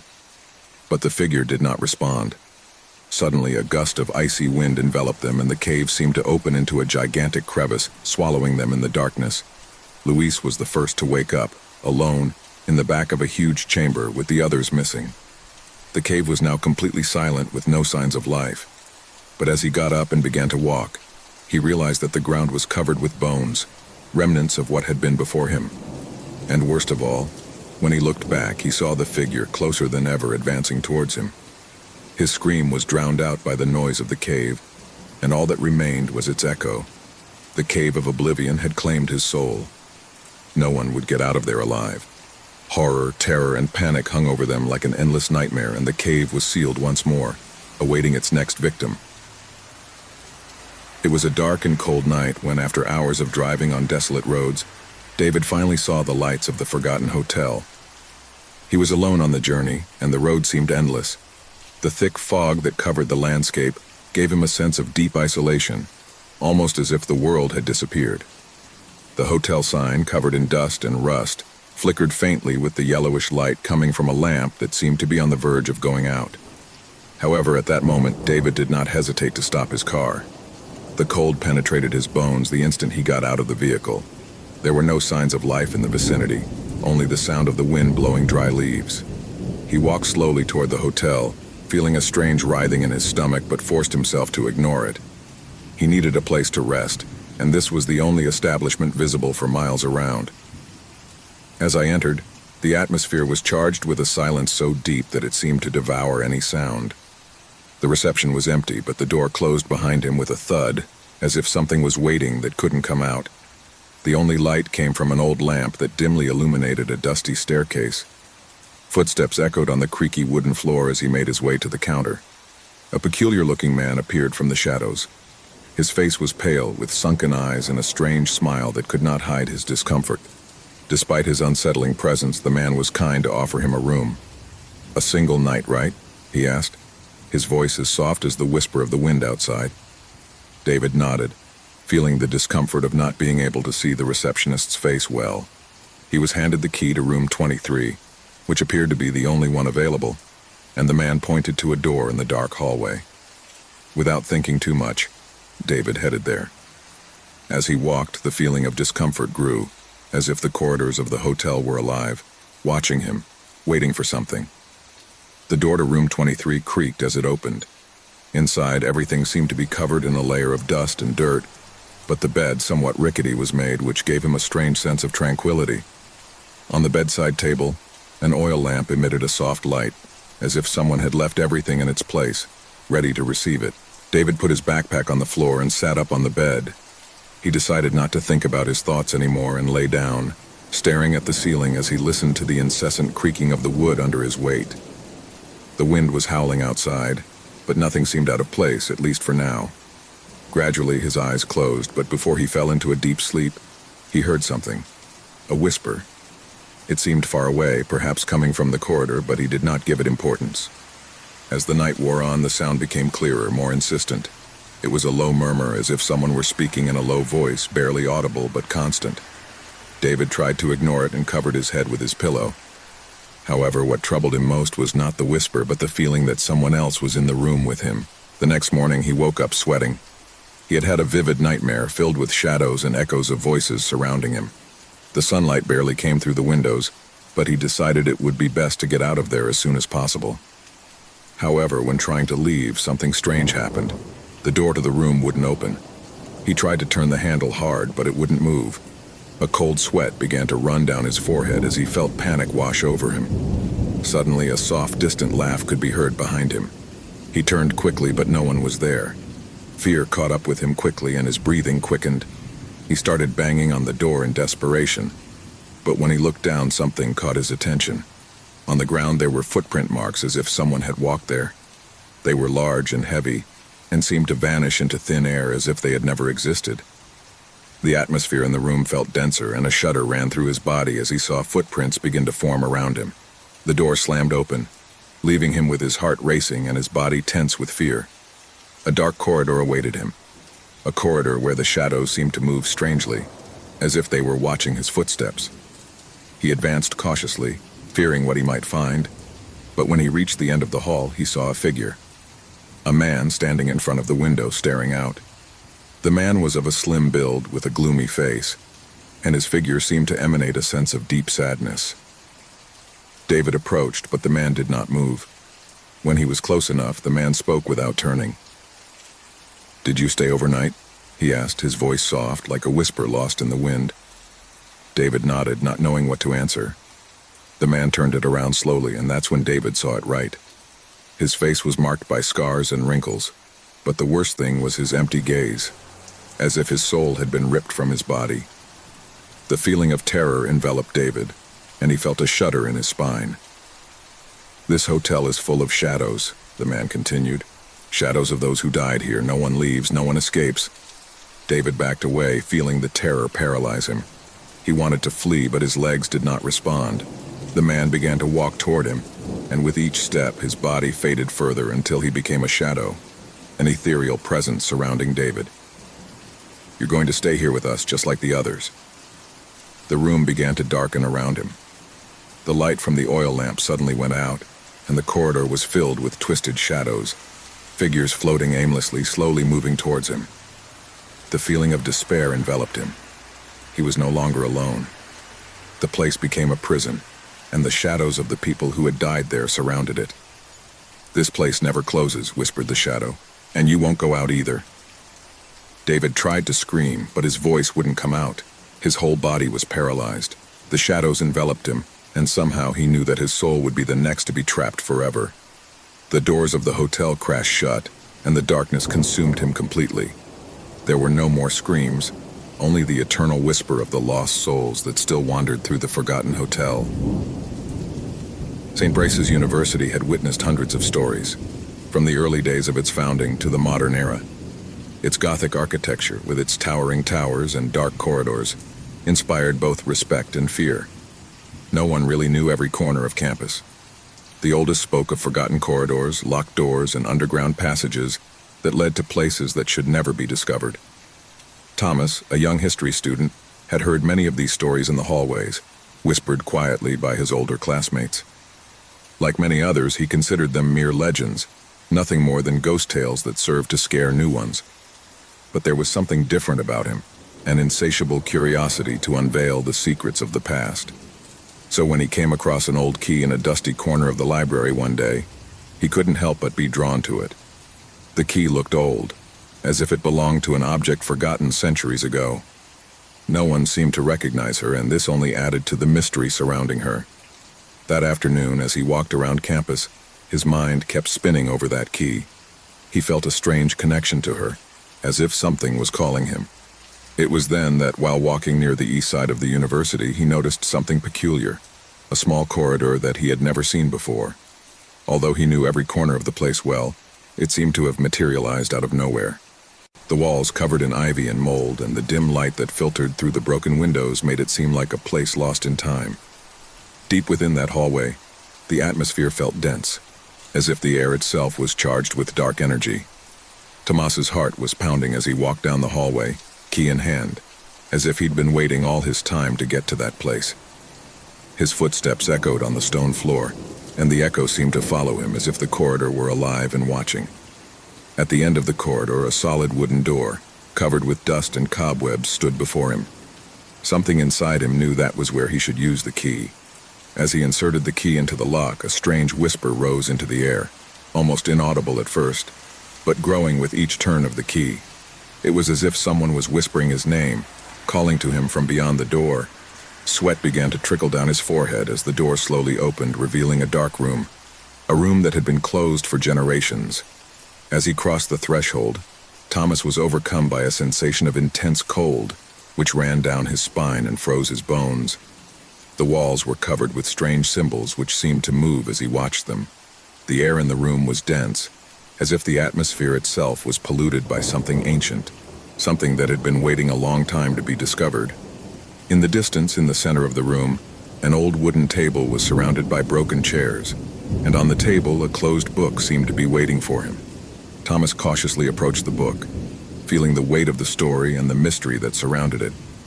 With trembling hands, he opened the book, only to find pages covered in red ink, as if they had been written in blood. The words in the book did not seem to form coherent sentences, but were fragments that spoke of rituals, of dark pacts, and of a presence that lived in the halls of the university, waiting for the right moment to reclaim those who dared to discover its existence. As he read, a strange feeling of dizziness came over him. Whispers that had previously been barely perceptible were now clearly audible. Voices coming from everywhere, but I couldn't identify where they came from. The voices called him by name, whispering promises and warnings. He felt as if something was watching him from the shadows, as if something was waiting for him to make a mistake, something that could condemn him. Suddenly, the lights in the room flickered and went out. The corridor behind him seemed to have lengthened, and the door through which he had entered was no longer visible. He saw only darkness, a black chasm expanding before him. At that instant, a loud noise made him spin. Something was moving quickly towards him, a whisper that transformed into a guttural, inhuman scream full of rage. Fear invaded him completely, but he could not move. He was paralyzed, trapped in a labyrinth of darkness and terror. Cold fingers landed on his shoulder, and his body reacted immediately, giving him a shudder that made him take a step back. He turned, but no one was there. Just the echo of his own heartbeat echoing in his ears. However, the air was charged with an invisible presence surrounding him. The voices intensified, and they began to speak in a language that he did not understand, but that resonated deep within his being. His eyes widened as the figure of a woman appeared in front of him, her face haggard, her eyes empty of emotion, but filled with infinite sadness. Thomas tried to scream, but his throat didn't respond, as if something was choking him from the inside. The woman began to walk towards him, and with every step she took, the ground shook slightly. When he was in front of him, his lips moved slowly, but the words did not reach his ear. It was not a human language, but something more primitive, something that belonged to a lost age. Suddenly, Thomas felt a pressure on his chest, as if the air itself was crushing him.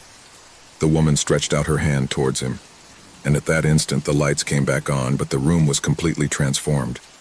I was no longer in the dark and dusty place, but in an ethereal space outside of time, where everything looked distorted, as if the world itself was broken. It was as if he had been transported to a place that did not belong to reality. The voices surrounded him, and now he could see them. Shadows of human figures, all with the same empty and sad expressions, all whispering but not saying anything he could understand. The shadows closed in on him, and as they surrounded him, an excruciating pressure took over his mind. He wanted to scream, but the words choked in his throat. Finally, the woman spoke, and this time her words were clear, though filled with overwhelming darkness. The corridor is alive. It always has been. All those who have crossed its doors have been claimed. And now, it's your turn. Panic took hold of him, but he couldn't move. The darkness surrounded him, and the voices called to him, full of despair, of pain. The hallway had been created to trap curious souls, to keep them trapped in an endless cycle. And now Thomas had become part of that cycle. The woman, now a shadowy figure, looked at him with infinite sadness, as if she were sorry. The hallway was never a physical place. It was a threshold, a line between the world of the living and the world of the dead, and once crossed, there was no turning back. Tomas never returned. The whispering hall closed behind him, and the voices died away, leaving only the echo of his lost existence. The mystery of St. Bryce's University continued, and the legends about the forgotten corridor grew more somber. No one else dared to look for that hallway, but those passing by swore they heard whispers, as if the hallway was waiting for the next victim. The small village of San Esteban, nestled in the mountains and surrounded by the thick forest, seemed a quiet place. The stone houses, the red-tiled roofs, and the cobbled streets gave a feeling of serenity, almost from another time. However, beneath that apparent calm, something dark and fearsome had stalked its inhabitants since time immemorial. Every evening, when the sun began to hide behind the trees and the cool night air began to fill the streets, a bell rang in the village church. It was not a normal bell. Its sound did not announce the time, nor did it call for prayer. Every time the bell rang in the air, someone in the village died. No one knew how or why, but everyone knew that the sound was an omen. A death was about to come. The bell was the soul of the people, the dark conscience that kept the balance of fear. The villagers knew this, and though superstition had plagued them for generations, none could escape the unease of hearing its chime. The bell, with its deep, dull sound, was a sentence, and everyone lived under its shadow. Among the inhabitants of San Esteban, no one dared to ask too much. No one wanted to investigate the origins of the bell, for it had always been said that anyone who tried would meet an even more gruesome death. However, that apparent tranquility, the resigned acceptance of fate, was going to be upset one autumn afternoon. That afternoon, the town was full of rumors. The bell had rung louder than usual. No one remembered hearing such a brutal ringing or so often. For some, the sound was so heartbreaking that houses shook. One woman, Araceli, felt the air thicken, as if the atmosphere itself was saturated with something more than fear. His hands twitched as he heard the deep vibration of the metal. His mother, who had always been very superstitious, had told him stories about the bell. He had always said that sound was a reflection of what would happen, and that the louder it was heard, the more imminent death was. That same night, when the shadows were already lengthening in the streets and the trees were rustling in the wind, Araceli walked home, quickening her pace. At first he thought it was his mind playing tricks, but as he approached the edge of the village, he saw a stooped figure, standing, looking toward the church. He was a man of the people, Javier, known for his solitary character. His face was distorted, his eyes fixed on the horizon, unable to look away. "Javier," Araceli called him. "Are you okay?" The man did not react. He didn't seem to hear her. Then a shudder ran through Araceli's body when she heard again the bell ringing. It was a long, deep sound that seemed to resonate in his bones. It was the harbinger of death. Javier's figure began to move slowly as if he were shedding an invisible weight, and with each step he took, his eyes seemed to lose their focus. Darkness enveloped him. Araceli, horrified, approached cautiously. It was then that he saw Javier's hand tremble in the air, as if he were looking for something that did not exist. Javier's scream was the last thing Araceli heard before the bell rang again. Once again the bell rose, and with its echo, death took its form. Javier fell to the ground like a broken wrist as his body began to be claimed by the darkness. Someone had died, and the people, as always, did not know how or why. From that night on, things began to change. People began to see shadows they couldn't explain, murmurs that crossed the streets in silence. No one could be sure they were safe. The inhabitants of San Esteban knew that when the bell rang, death was near, but they never expected that this closeness would become more palpable than ever. Every time the bell rang, someone disappeared. Children no longer played in the streets in the evening. Adults were rushing to close their doors and windows.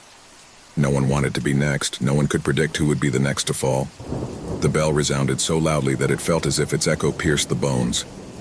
There was no peace. There was no hope. People started talking.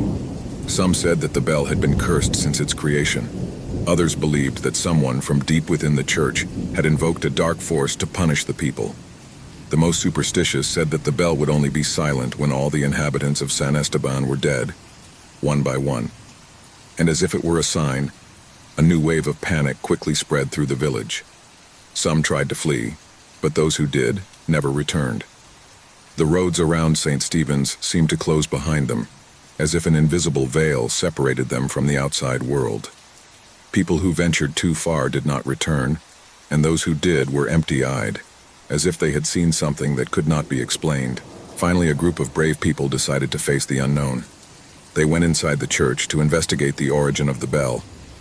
Araceli, distraught but determined, joined the group, wanting to understand what was happening. They couldn't sit idly by while death took away more and more people. What they found inside the church was more terrifying than anyone could have imagined. The bell, suspended in the air, seemed to radiate a dark energy, as if it were alive. No one dared to approach.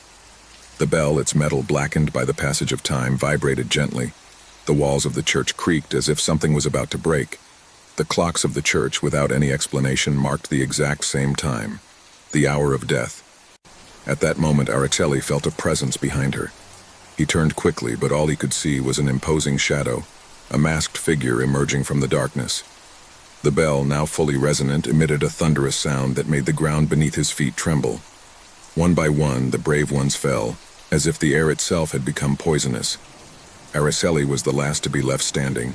As the echo of the bell echoed in his chest, he realized that death was not something that could be avoided, that the bell was not a mere instrument of warning, but the very face of death. The figure that had stalked her, the shadow that had watched her for so long, slowly approached. "It's too late for everyone, child," whispered the shadow.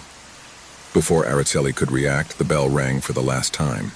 A shudder ran through her body, and an unsettling peace enveloped her. The last bell rang in the air, and with it, the fate of San Esteban was sealed. Death had claimed everyone. The campaign stopped, and everything was silent. The village had been consumed, and there was no trace of its inhabitants. The church was in ruins, the bell no longer sounded. But in the fog that surrounded the town, its echo seemed to continue to resound. The town of San Esteban disappeared, but its history was never forgotten. The echo of the bell was still alive, waiting for the next victim, the next soul that crossed its path. Thus ended the last bell. Every night at exactly midnight, the sky darkened with a dense and heavy fog, while the first drops of the storm fell on the city. No one knew where they came from, or why they appeared so punctually. It seemed like a blessing at first, freshening the air and bringing relief to the sweltering warmth of the city. But as the days went by, the rain began to awaken something much darker, something that no one dared to understand. At 12 o'clock, the first drops fell gently, followed by a rain that intensified rapidly. No one dared to leave their homes when the sound of the storm began to fill everything. It was as if the rain had a life of its own, a being that felt strangely aware, as if it were watching. But the most disturbing feature of those rains was not only their arrival. They were the whispers. As the rain fell heavily, the wind rose, dragging with it voices, incomprehensible murmurs that ran through the empty streets. No one knew where they came from, but every night the whisper grew louder, closer, as if someone was right behind them, breathing into their necks. The figures also appeared, blurred shadows that faded when they were directly observed. Human silhouettes, but with an anomaly. Whenever they looked out into the rain, those figures would disappear into the mist, as if they had never been there. Still, everyone knew they were there, lurking in the dark. The first to notice something strange were the children. Small creatures that, without understanding the danger, played in the rain. But the laughter soon turned to terrified screams. Those who played near the storm began to see those figures, and some even swore they had touched them. They said that the sensation was as if the figures' hands were cold and wet, and when they touched them, they felt a pressure that made them shudder to the bone. Worst of all, when the children tried to run away, something stopped them. Their feet were glued to the ground, as if the earth itself were holding them back, as if an invisible force was dragging them back into the rain. That's when the city began to speak. The elders knew something. Everyone knew the legend, although no one dared to tell it out loud. They said that long before the city was founded, there was a small town that fell under a curse brought by an eternal storm that fell every midnight, bringing with it fear-feeding figures. No one could escape, and no one survived to tell what happened. The city had been built on the ruins of that village, but the rain, according to the elders, never went away. I had been waiting. One night, after several days in a row of heavy rains, a group of young people decided to investigate. Armed with flashlights and cameras, they drove into the center of the city, hoping to find a logical explanation. The rain began to fall with the same precision as always at 12 o'clock. As they walked through the deserted streets, the wind began to rustle, but this time it was different. The murmurs were not just whispers, they seemed like words that crept into their minds. At one point, one of the young men, Thomas, began to speak loudly, as if responding to someone. The others tried to stop him, but he kept walking, his eyes empty as if he were in a trance. "We can't escape. There's no way out," he murmured, his voice cracking with fear. "They are waiting for us. They are always here. The rain was falling harder now, and the murmurs turned into screams, distorted voices that filled the air with despair. The figures began to appear, gliding in the fog, slowly moving towards the group of young people. Some tried to flee, but their feet were no longer responding. Something was holding them back. Those who dared to look back saw those figures getting closer and closer, and although the shadows were vague, they could sense the presence of something much more sinister. Suddenly, one of the figures stopped in front of Thomas. His face was shrouded in shadows, but his silhouette was clear, a human figure standing in front of him. Thomas stretched out his hand as if he wanted to touch it, but the moment his fingers brushed against the figure, a heart-rending scream filled the air, and the shadow vanished into the mist, leaving only the feeling of an icy hand taking hold of his heart. The others screamed as they saw Tomas fall to the ground, his body stiff, his face distorted by terror. No one could understand what had happened. They had tried to escape, but something kept them trapped in that place. The air was getting denser, as if the storm was absorbing all the light, leaving only a dense, heavy darkness that surrounded them completely. That's when they started to see something even more terrifying. Out of the shadows emerged hundreds, perhaps thousands of figures, all with the same empty faces, all approaching with frightening slowness. The shadows intertwined, forming a mass, as if they were united by an invisible force. The air was filled with whispers, murmurs of voices speaking in forgotten languages in low, guttural tones that penetrated the brain. Some of the young men tried to run again, but their bodies were no longer responding. They felt that the city itself was holding them back, that the ground was sticky, as if the earth was alive and dragging them in. The rain was falling harder, and the air smelled of dampness, of putrefaction. Suddenly, a large shadow emerged from the center of the city, larger than all the others. Its silhouette was huge, imposing, and seemed to be made of fog, but so dense that it seemed solid. "Fears are never forgotten," whispered a deep voice echoing through the air. "We have fed off the city for generations. This rain, this storm, is nothing more than a reminder of what we left behind." The young people, paralyzed by terror, could barely move a finger. The figure drew closer, and as he did so, the whispers increased, mingling with blood-curdling screams and sobs. There was no way to escape. The whole city seemed to be alive, breathing, stalking, waiting. Then, with one last whisper of despair, the young people were swallowed by the shadows. The figures vanished as quickly as they had appeared, and the rain stopped. At dawn, when the sunlight finally reached the city, everything seemed to be calm. But in the streets, on the walls of the buildings, there remained the marks of those who had disappeared, marks that would never fade. The midnight rain had claimed others, and the city, already lifeless, was left waiting for the next storm, the next victim. And each night, at exactly midnight, the drops began to fall once more, followed by the whispers and figures that were always there, waiting. A group of friends, tired of the daily routine, decided to venture out on a camping weekend. They sought to get away from the noise of the city, disconnect from technology, and enjoy nature. The forest, deep and mysterious, seemed the perfect place for his escape. They never imagined that they would enter a nightmare that would mark their lives forever. It was a Saturday afternoon when they arrived at the clearing where they set up camp. Around him, trees rose like dark giants, their elongated shadows stretching in all directions. The atmosphere was dense, almost oppressive, as if the forest itself were watching his every move. However, in their enthusiasm for adventure, they didn't pay too much attention to the warning signs emanating from the place. After settling in, they decided to explore the forest. They entered a path that seemed to take them even deeper into the heart of the forest. As they walked, the lushness of the place became more unsettling, as if the vegetation enveloped them and hid them from the outside world. Soon they came to a small cabin that seemed to have been there for decades, covered in moss and with broken windows. The atmosphere was gloomy and decadent. "Should we go in?" asked Laura, the most fearful of the group. Everyone looked at her, but no one answered immediately. The place exuded a sense of abandonment and mystery, and despite the latent fear, a strange curiosity pushed them to approach. They decided to go in. The door creaked as it opened, and a heavy, stale air greeted them. Inside, darkness seemed to embrace everything around him. Dust covered every surface, and the air was thick, as if time itself had stopped within those walls. However, there were no signs of life, no animal, no sound, just an absolute silence that was more terrifying than any noise. "What happened here?" muttered Tomas, the most adventurous of the group. He looked around, looking for clues that explained the abandonment of that place, but he found nothing that gave answers. Then, something caught his attention. A strange dark spot on the ground, as if something or someone had crawled there.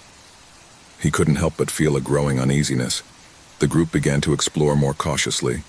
They walked through the rooms, each one more somber than the last, but there was nothing out of the ordinary, except for an uncomfortable feeling that was intensifying.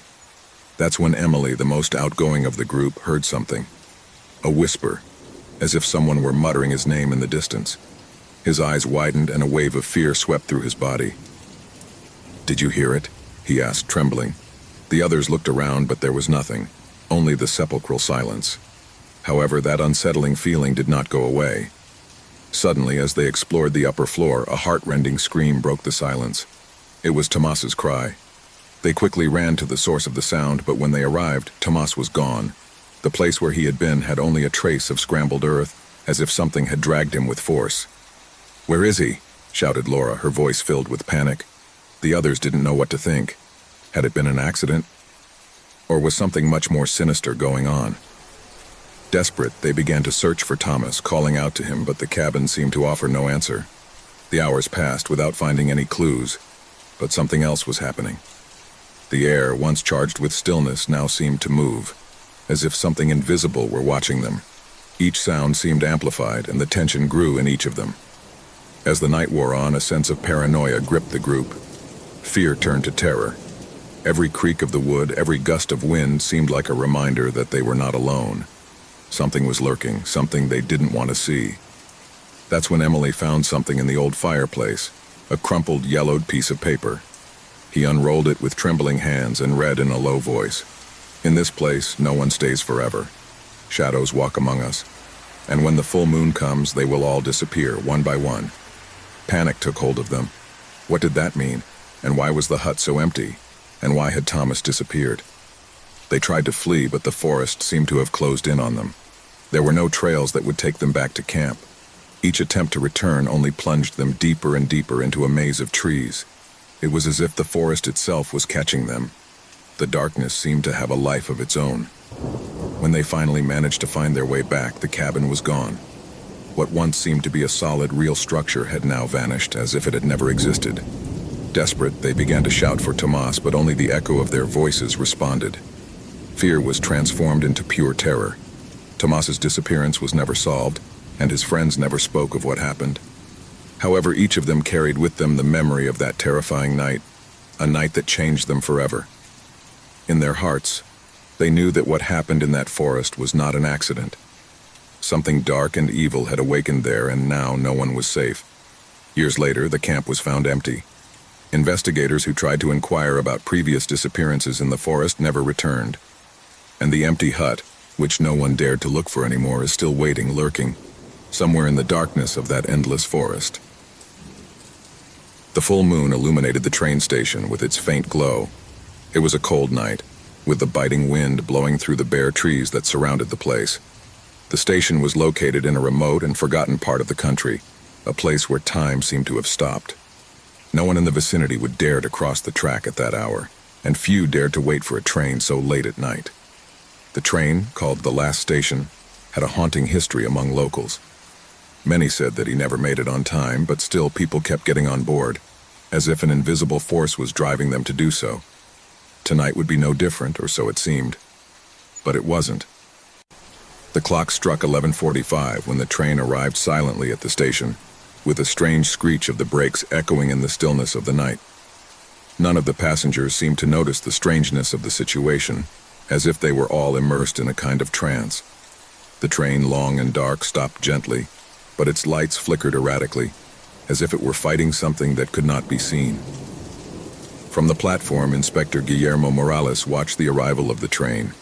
It was his job to check the departure and arrival of the trains, but something didn't fit.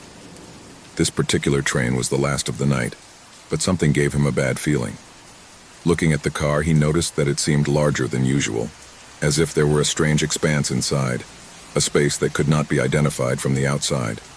No one else seemed to have noticed. With a sigh, the inspector approached the train. The few passengers who got on and off the carriages did not look around, they only made their way quickly inside. There was something about their faces that made him uncomfortable. Empty, alien, as if they were under a spell. The faces of the travelers did not reflect any emotion. There were no children playing or conversations between adults. Only silence and an overwhelming coldness. Morales looked away, uncomfortable, and went to the control booth. The train left at the appointed time, and there was a feeling at the station that something was about to happen, but it was still too early to tell. Hours later, at the stroke of dawn, the destination station, located in a distant town, tried to verify the arrival of the train. The station's clock read 3 a.m. when the phone began ringing. The destination station operator, a woman named Beatrice, picked up the receiver, ready to receive the usual night train report. But on the other end of the line, Inspector Morales' voice froze his blood. "There is no trace of the train. He didn't come, Beatrice. No one has seen anything." Beatrice was silent. At the destination station, everything seemed normal. The clear sky and the stillness of the early morning seemed to indicate that nothing out of the ordinary would happen that night. However, doubt settled in his mind. This train, like all the others, had departed from the remote station at its exact time. Where was it? "Have you checked everything, Morales?" asked Beatrice, although she knew that her voice betrayed fear. Morales took a deep breath before replying, "Nothing. There is no sign of the train. The only thing I know is that the train keeps passing through the stations, but it doesn't stop. He doesn't stop at any of them." Beatrice felt a chill run down her spine. What was happening? The idea that a train could simply vanish was a terrifying thought, but the feeling that the remote station was not connected to any tangible reality was even worse. The phone went silent for a long minute. Then Beatrice got up from her chair and looked around. The control room looked empty, even the lights were flickering. There was no sound coming from the tracks, just the cold wind blowing inland. The sound of the train never came. At that moment, something terrible happened. Beatrice saw how the lights of the station flickered and then went out completely. The air became dense, heavy, as if the atmosphere itself were being sucked in by something invisible. Suddenly the lights came on again, but it was no longer the usual season. The clocks were showing the wrong time. The train signals were out of place, and the air had become thick and murky. But the worst was yet to come. Beatrice walked to the window. From there he could see the track, the same night train, stopped at the station. However, something did not fit. It was not the train that had left hours before. This train was much darker, almost black, as if it were made of shadows. The carriages seemed to be deformed with a strange distortion on their edges, and the lights inside each of them were not a normal color. They were red, a sickly and unnatural hue. The passengers, or what was left of them, leaned out of the windows, their faces empty and icy, as if living dead. A heart-rending scream echoed from deep within the station, coming from inside the train. Beatrice backed away, panic taking over her body. There were no words to describe what he felt. He knew that something had happened to this train, something beyond his comprehension. He wanted to run, but his body did not respond to him. The train, which never stopped at its destination station, was now in front of her. But it wasn't empty, not completely. The passengers, those pale, dead faces, stared at her. Some began to move towards the doors, approaching the window. Beatrice could see them more clearly now, with her empty eyes reflecting the moonlight. One of them, a scruffy-looking man, raised his hand to the window as if trying to catch her. Suddenly, the station fell into a deep silence. A silence so thick that it seemed to crush Beatrice with its weight. The train began to move slowly, sliding into the darkness, as if somehow knowing that its fate was none other than condemnation. A curt whisper reached Beatrice's ears, a broken voice coming from the depths of the train. "We're leaving, and we will never return." The station, the train, and everything that had ever existed in that place disappeared with the passing of the seconds. The train was no longer the train it used to be. It was no longer a simple steel and steam engine. He was now a conductor of lost souls, of people trapped between time and death, on an eternal journey into the unknown. Morales never returned to his station. The disappearance of the train and its passengers was an irrefutable mystery. No one saw Beatrice or the passengers on the train again. All that remained was the echo of a distant whisper. The train will never stop. Sarah had been looking for something different, something out of the ordinary. As an adventurous young woman with a brave heart, she had traveled countless lonely paths, explored dark forests, and faced extreme situations, but always with the certainty that, in the end, everything had a logical explanation. But tonight would be different, very different. It was a cold, rainy night when he decided to get away from the city and venture out to an old hotel that had been in the news, mostly for stories of mysterious disappearances. But as always, Sarah didn't believe those rumors. He thought that people were carried away by superstition and baseless fears. The hotel, an old building with worn brick walls and moss-covered windows, looked like something out of a horror movie. The lights flickered faintly, and the air was permeated with a smell of mold and rotting wood. Sarah, however, was undeterred. He decided that it would be the perfect place to spend a quiet night, away from the rush and pollution of the city. Once she entered, the receptionist, an older man with deeply tired eyes, looked at her without saying a word, handing her a key with a brass plate bearing the number 12. There was no warm welcome or smile. Something in the atmosphere was already beginning to feel strange, but Sarah didn't think about it. She just thanked her and headed towards her room.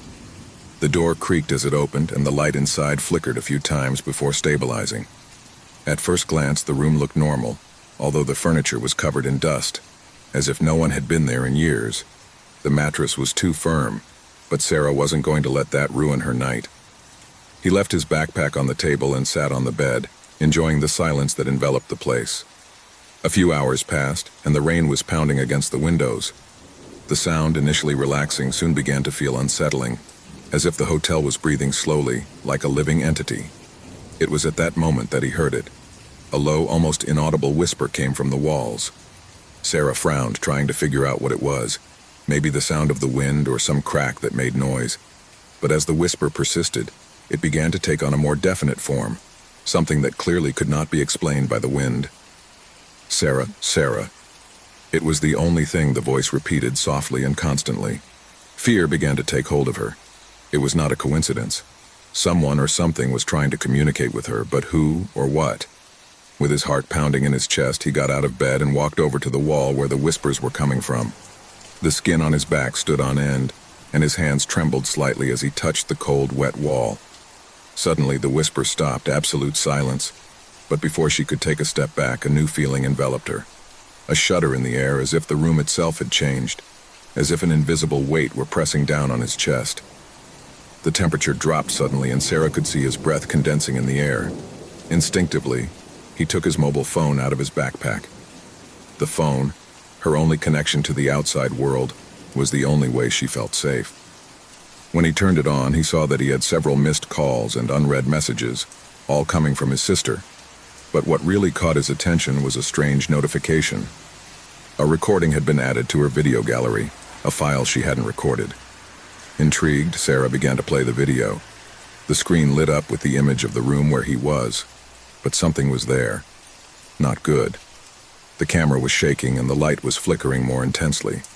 In the video, a dark figure moved on the edge of the room, barely visible, like a shadow that seemed to dissolve into the darkness. "Sarah, you have no way out." He muttered the voice in the video, a voice that wasn't his own. A deep, guttural whisper that made her instinctively retreat. The figure began to slowly approach, and the moment the shadow touched the camera, the video abruptly cut off. Fear took over Sarah, and a sense of panic invaded her body. She was not alone. Something or someone was watching her, but I didn't know what to do or who to turn to. He ran to the door, trying to get out of the room, but the lock wouldn't respond. He tried once more and again with increasing desperation. The whispers began again, louder, closer. "Sarah, Sarah, ... Breathing rapidly, Sarah turned to the window and saw, in the distance, the figure of a man standing on the threshold of the hotel door, staring at her. A man with a cold, empty expression on his face. In his hand, he was holding a shiny object, something that shone with a strange and unnatural light. It was at that precise moment that the light of the lamp flickered violently and went out completely. Darkness surrounded her completely, and the whisper became a deafening scream, an indescribable sound that seemed to pierce her mind. In desperation, Sarah tried to scream, but her voice faded into thin air. The darkness sucked her in, and her body collapsed to the ground. When the light came back on, the room was empty. The receptionist the next day found Sarah's phone on the table next to the bed with the message she had recorded herself before disappearing. "Don't trust the hotel. It's cursed." The hotel returned to its usual silence, but those who passed by said that sometimes, at dusk, they could hear the whispers coming from the walls. Daniel's apartment had always been his refuge, a place where the stillness of the night offered him the calm he needed so much after a tiring day. A space where shadows seemed to whisper secrets that only lonely people could understand. He had lived alone for years after the separation from his wife, and although loneliness sometimes overwhelmed him, he had learned to live with her. Life had lost its luster, but at least it remained stable. One night, as he was getting ready for sleep, Daniel noticed something strange.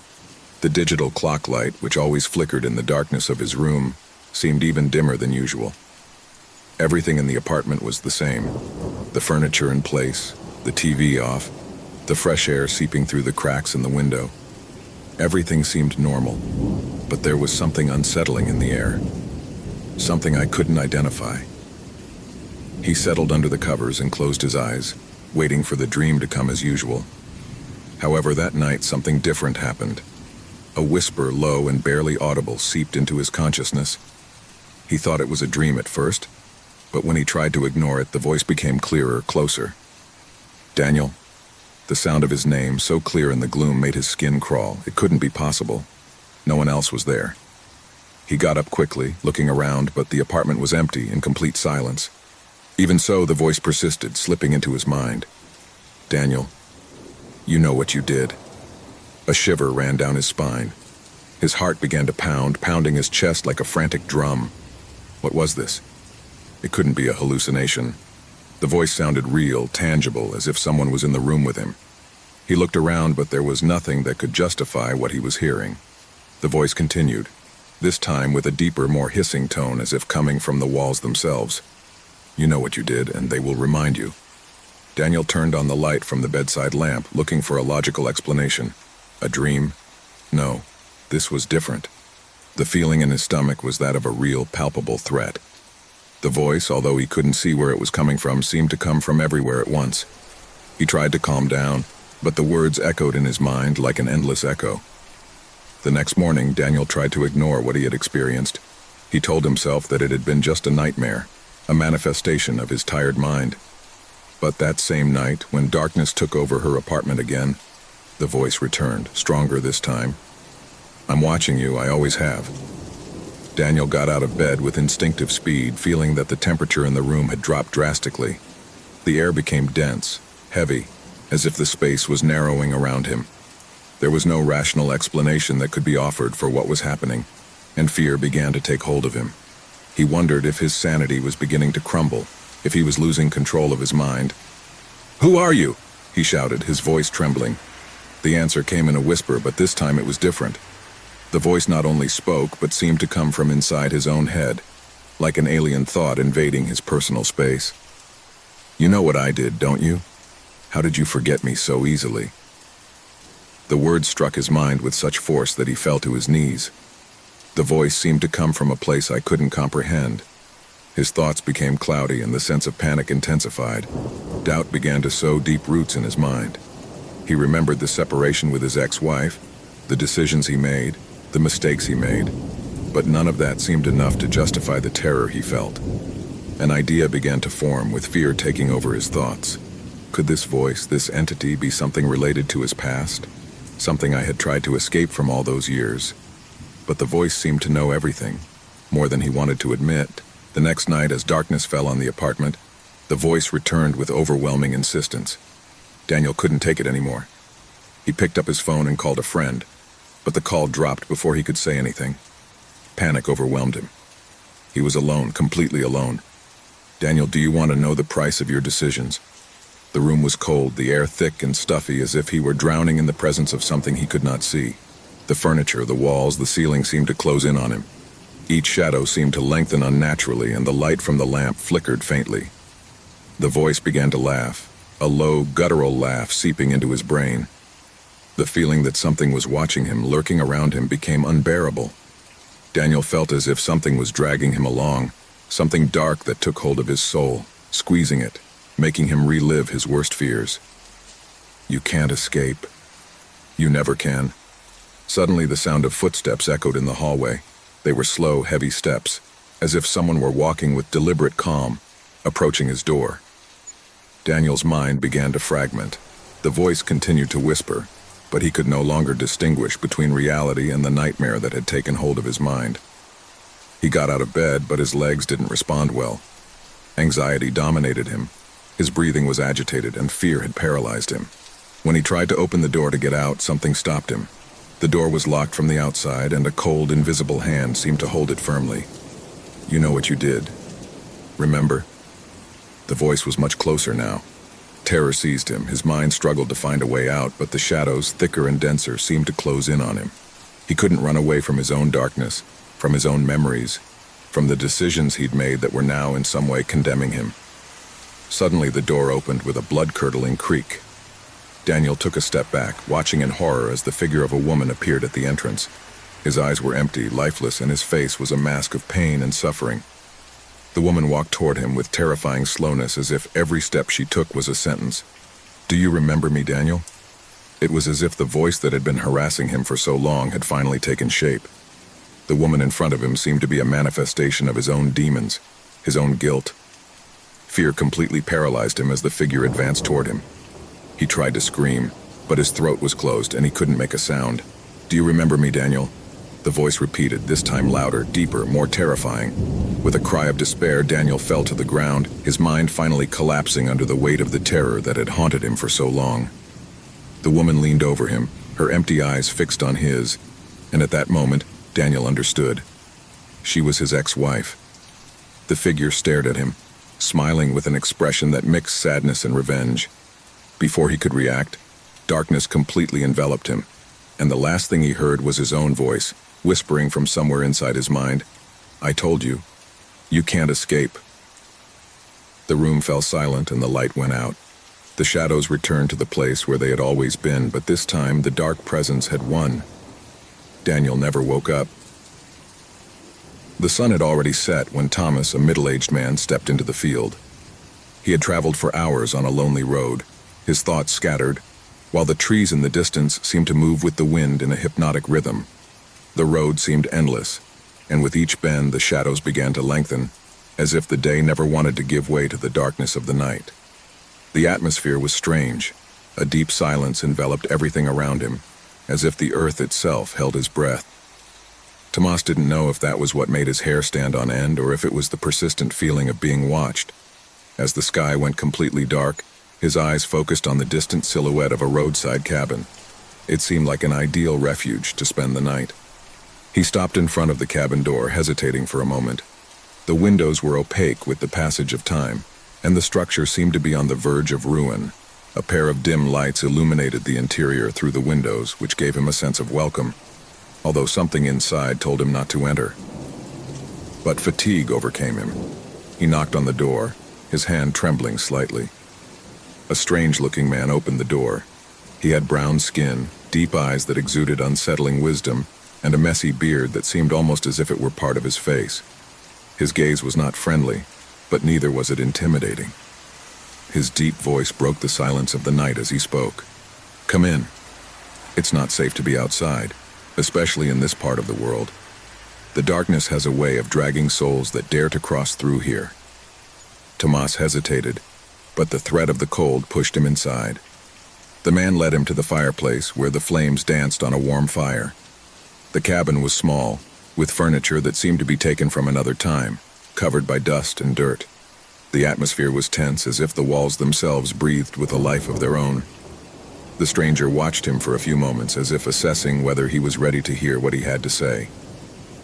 Have you heard of this place? He asked, his voice almost whispering. This field has its own secrets, secrets that man should never know. Tomas felt uncomfortable but decided to play courtesy. No, I haven't heard anything. I'm just looking for a place to rest. The stranger smiled, but it was a smile that didn't reach his eyes. His fingers intertwined as he took a seat in front of the fire. Rest. That's what everyone thinks when they get here. But this place is not simply a place of passage. It is a place where time loses its power. Here, lost souls wander aimlessly, searching for something they don't understand. The fireplace crackled, and Thomas couldn't help but feel even more uncomfortable. However, exhaustion was getting the better of him, and he began to think that perhaps the stranger was just talking to entertain himself, to fill the silence of the cabin. I wasn't prepared for what came next. The man began to tell her stories about the souls trapped in that field, of people who had gotten lost in the trees and never returned. There was something in his tone that felt real, something in his words that gave the impression that he wasn't just telling stories to scare Thomas. There was a darkness in his eyes that reflected a knowledge that Thomas did not want to share. The last time someone like you passed through here, he disappeared into the darkness, the stranger said, his gaze fixed on the fire. No one knows what happened to him, but what is known is that he found something he shouldn't have found. Tomas tried to stay calm, although a cold sweat began to run down his back. The man got up slowly and, without saying a word, approached the window. He looked out over the field beyond the cabin. "The wind never blows here as it should," he said suddenly, his voice trembling. "Listen." Tomas raised his head but heard nothing, only silence, heavy, oppressive. Suddenly something passed through the window, a fleeting shadow that froze his blood. Something, or someone, but he couldn't see what it was. The man gave her a grave look as if he had anticipated her reaction. "You're not alone here," he murmured, "and that's just the first warning." The fire crackled harder, and Thomas, feeling the pressure of the situation, tried to calm his mind, but then he heard a noise behind him, like a faint whisper, which made him turn quickly. There was no one there, only the sound of the wind beginning to blow harder. But the stranger didn't seem worried. "There's something you can't comprehend until it's too late," he continued, slowly approaching Thomas. "That shadow that you saw, that's not just a shadow, it is a reminder of what can happen to those who dare to cross this threshold." The air became dense, as if something was pressing against the walls of the cabin. Thomas felt a knot in his stomach, and the tension grew with each passing second. The stranger stopped right in front of him, and his eyes seemed to have changed. They weren't the same eyes as before. They reflected an unfathomable darkness now. "Now you must choose," he said in a deep whisper, almost like an echo. "You're going to face what's outside, or you're going to stay here with me." The man took a few steps away, and at that moment Thomas felt that something horrible was about to happen. He tried to get up, but his legs didn't respond. An absolute fear invaded him. What was this place? Who was this man who, despite his appearance, seemed not to be human? Then the hut began to creak as if an invisible force was squeezing it. The walls vibrated, and the shadows seemed to move in their own way, as if they wanted to take shape. Tomas tried to scream, but his voice choked in his throat. A primal fear enveloped him as he looked at the stranger, who had begun to laugh. Not a human laugh, but something else, as if laughter itself came from the depths of the earth. The door of the cabin slammed shut, and the darkness grew denser. Thomas, paralyzed with terror, tried to run to the window, but to no avail. Something kept him there, trapped in that place, where time and reality seemed to have ceased to exist. At that moment, the stranger stepped forward and with a slow, deliberate gesture raised a hand. The air in the cabin became thick and warm, as if death itself was slipping through the corners. A shadow formed in the corner, growing rapidly, taking on human form. The man in front of Thomas was not simply an outsider. It was a being from the other side, an entity that had been waiting for the arrival of someone like him. Tomas watched, terrified, as the shadow began to advance slowly but with an indescribable presence. The stranger's laughter faded, and instead, an absolute silence surrounded him. The darkness swallowed the last glimmer of light that remained. Thomas's last thought before he was consumed by darkness was that of the stranger's warning. Not all roads lead to the exit. The cold, damp wind slipped through the cracks of the broken windows of the old hospital, which stood imposingly in the darkness. The structure had been abandoned decades ago, but the stories and legends of what happened inside were still alive in the memories of those who had survived its mystery. The walls creaked with each gust of wind, and the thick fog surrounding the building seemed to whisper forgotten secrets, as if the earth itself was trying to hide what had happened there. Some people said that the hospital had been the scene of illegal medical experiments during its time of operation, and others spoke of lost patients who never left their rooms. But there was one legend that was kept alive, a story that ran cold in the blood of anyone who heard it. The story of a girl who had disappeared without a trace. It was said that his spirit continued to haunt the ruins, searching for answers and taking those who dared to investigate. That night, a group of young people determined to discover the truth behind the unexplained events had arrived at the hospital. They were bold, skeptical of the stories the townspeople told, but they would soon discover that the darkness hiding in this place was more real and more terrifying than they had ever imagined. The door to the hospital creaked as it opened, revealing a crumbling lobby. The air was stale, laden with a smell of mold and rot. The walls were covered in graffiti and the old ceiling lamps hung at odd angles, as if they were about to fall. The only light illuminating the place was from their lanterns, which cast eerie shadows on the rubble-strewn ground. "This is scarier than I imagined," said one of the young men, named Samuel, as he looked around with a mixture of disgust and curiosity. "Come on, let's not be cowards," replied Laura, the bravest of the group. "We just have to find the girl's room and record a video to prove that this is all just village stories." They pushed deeper into the hospital, following a narrow corridor that twisted like a snake. The atmosphere was thick, almost palpable, and the silence was only interrupted by the sound of his own footsteps echoing in the empty corridors. Suddenly, something stopped them. A soft sound, like a child's laughter, could be heard in the distance. "Did you hear that?" whispered Laura, looking around nervously. "Probably the wind," Samuel said, trying to play it down, but his voice trembled a little. However, the laughter persisted. It wasn't the happy, clean sound of a little girl playing. It was a distorted laugh, as if someone was taunting them, leading them into the unknown. Laura squeezed the handle of her flashlight and began to walk toward the source of the sound, her steps quick and determined, but her face reflected a growing concern. "Come on, we're not here to be scared," he said, though his voice sounded increasingly unsure. Suddenly, as they turned a corner, they found themselves in front of a room that seemed different from the others. The door was ajar, and through the crack they could see the silhouette of a tiny figure inside, moving from side to side. The girl. "It's her," Laura murmured, her eyes fixed on the figure. "The girl of the legend." Samuel looked around, his instinct telling him that they must leave, but something was holding him in place. "This is not right. We shouldn't be here." "Shut up," Laura ordered, opening the door with a thud.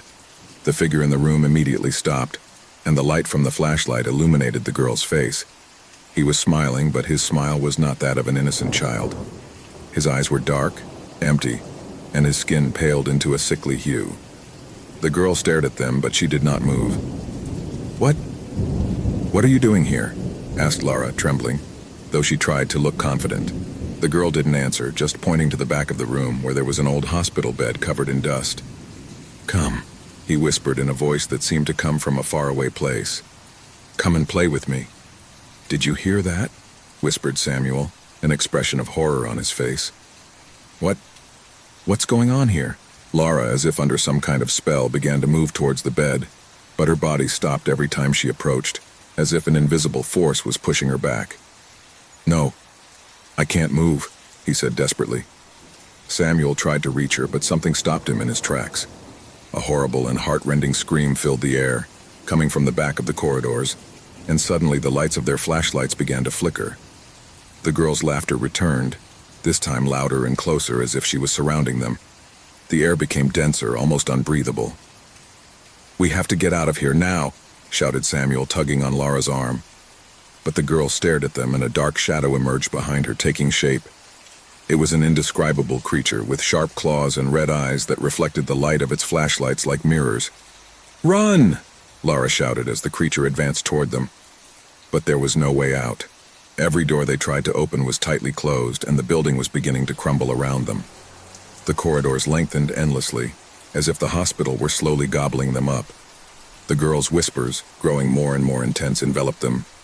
"Come and play, come." Suddenly, everything stopped. The hospital was completely silent. The lights went out. The echoes of laughter faded into nothingness. Laura and Samuel were paralyzed with terror, unable to move. The girl was no longer there. The creature had also disappeared. Only darkness remained. The next day, the villagers found the young men's cameras, but not them. Only the echoes of their voices remained, and in the recordings the girl's laughter resounded, closer and closer. No one else dared to enter the hospital after that night. The rumors grew. They said that the girl's spirit was still trapped in the hospital, waiting for others to dare to challenge her. And so, The abandoned hospital continued its eternal vigil, a place of shadows, terrors, and dark secrets. The icy wind was blowing against the windows of the train. The darkness was absolute, like a blanket that covered the vastness of the landscape.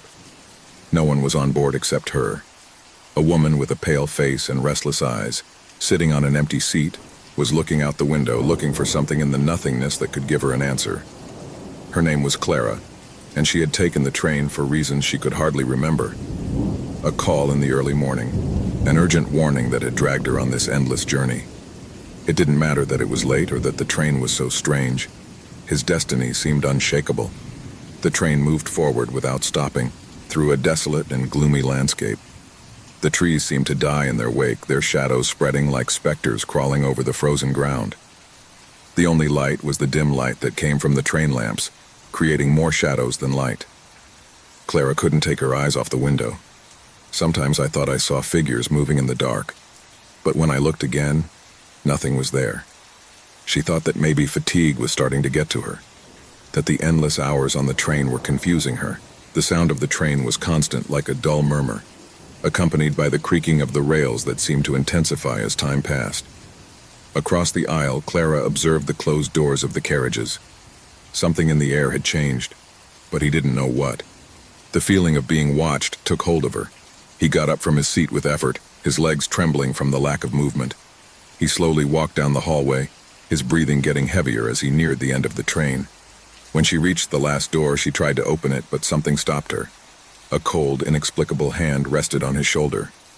Clara turned quickly, her heart leaping from her chest, but there was no one there. The hallway was empty. However, the feeling of being accompanied by something or someone was still present, persistent and overwhelming. With a trembling sigh, he opened the door of the last carriage. The scene that unfolded before her was completely different from what she had seen in the previous carriages. Instead of empty seats and metal walls, the atmosphere became thick, as if the air was charged with dense energy. The carriage looked older, the timbers worn, the walls covered in mold. The train was no longer moving, but it was not stopping either. It was suspended in time. A shiver ran down his spine. Clara stepped back, and at that moment she heard a faint sound like a whisper coming from the shadows. Something was calling to her, something she couldn't see but felt deeply. Cautiously, he walked toward the center of the carriage, his footsteps echoing strangely, as if the sound were muffled by the invisible mist that filled the air. Suddenly the voice appeared. It was not a human voice, but a distant muffled whisper, as if someone were speaking from the bottom of an abyss. "Don't go," the voice whispered. "You can't leave." Clara took a step back, her body stiff with fear. The whisper seemed to envelop her, filling every corner of her mind. Faces began to materialize around him, ethereal figures emerging from the shadows. Some of them looked human, but their empty eyes and disfigured faces made it clear that they weren't. Others were just shadowy silhouettes without a defined form, but with a presence so overwhelming that the air itself became dense and heavy. What is this?" murmured Clara, trying to find her voice in the midst of the chaos. The atmosphere was getting thicker and thicker, as if something invisible was pressing on it, crushing it. The figures began to move, gliding towards her with terrifying slowness. "We can't rest," said one figure, his voice hoarse and broken. "The train never stops for us. We're trapped just like you." Clara tried to take a step back, but her feet did not respond. She felt as if the ground was swallowing her shoes, as if every movement was a struggle against an invisible force that held her prisoner. The figures around him whispered, repeating words he couldn't understand. And then a different voice, clearer and full of despair, spun her quickly. "Help me!" shouted an approaching figure. Clara could make out the features of a woman, her face contorted with pain and anguish. "Don't leave me here. Don't go, please." But before Clara could answer, the woman disappeared, vanishing like a mist. The air became even colder, and the presence of the spirits began to surround her, getting closer and closer. Clara felt the weight of his gaze, the weight of his untold stories. The train was still not moving, but time no longer seemed to exist. Nothing moved outside the car, just a perpetual void that stretched into nothingness. At that moment, Clara realized the worst. She was also a prisoner. The train never stopped, never got anywhere. She was also trapped in that suspended space between the past and the future, between life and death. The voices intensified, the whisper of trapped souls surrounded her. "Why don't you leave?" A shadow murmured in front of her. "We couldn't, but you can still get out." But Clara didn't know if there was still anything left out. She didn't know if there was anything beyond the train, beyond the station where she was now trapped. Was she dead? Was she alive? The faces of the dead watched her, waiting for an answer that she herself did not have.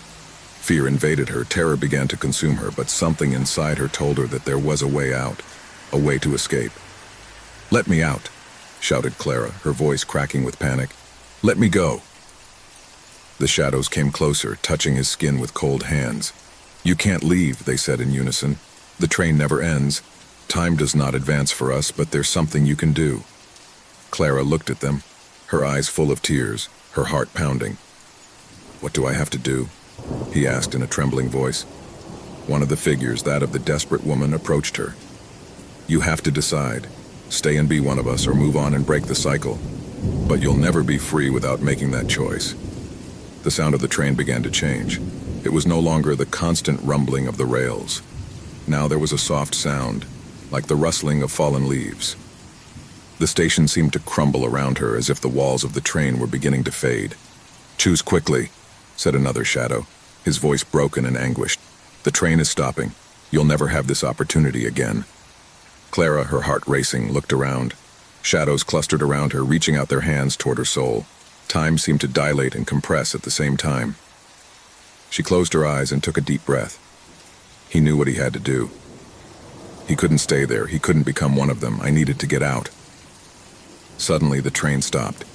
A deep silence invaded the space. The darkness around him slowly dissolved, and Clara found herself back at the station, the fresh air beating down on her face. She was no longer alone. The shadows, the ghosts had vanished, and the station had ceased to exist. The train had come to an end, but Clara had also left the last station behind. She wasn't trapped, and though terror had been his companion all this time, he now understood that he had chosen freedom. No matter what came next, she had decided to continue, and with that decision, the train and the fear disappeared forever. In a remote place where time seemed to have stopped and the wind whispered forgotten secrets, a small village lay hidden among the mountains, almost beyond the reach of man. In the distance, the mountains rose as guardians of a past that had been erased from the memories of the world. Stone houses, old and crumbling, lined the cobblestone streets. But there was no sign of life. No one lived there. The heavy air of humidity and silence enveloped the town, as if the environment itself had decided to forget its existence. The few broken windows seemed to watch those who dared to approach, their shards of glass reflecting a distorted image of the outside world, as if the place refused to be part of reality. A group of 5 travelers, tired from their long journey, arrived on the outskirts of the town. In their search for a refuge where they could rest, they were attracted by the stillness that emanated from the village, believing that perhaps there they could find relief from the exhausting road that had led them there. With backpacks slung over their shoulders and faces scarred by the sun and fatigue, they entered without hesitation, ignoring the strange premonition that was beginning to form in their hearts. It was a gray afternoon, the sky covered by dense clouds that gave a glimpse of a dim light. Despite the calm of the place, something in the air was strange, oppressive, as if the very shadows of the houses were waiting for something or someone. As travelers moved through the deserted streets, the doors of the houses were kept closed, the blinds lowered, and the typical noises of a moving people could not be heard. The feeling of emptiness was so palpable that they could almost hear the echo of their own footsteps echoing on the pavement. Suddenly, one of them, Gabriel, looked up, feeling an unsettling pressure in his chest. At the top of one of the houses, through a dirty window, he could see a blurred figure leaning out to watch them.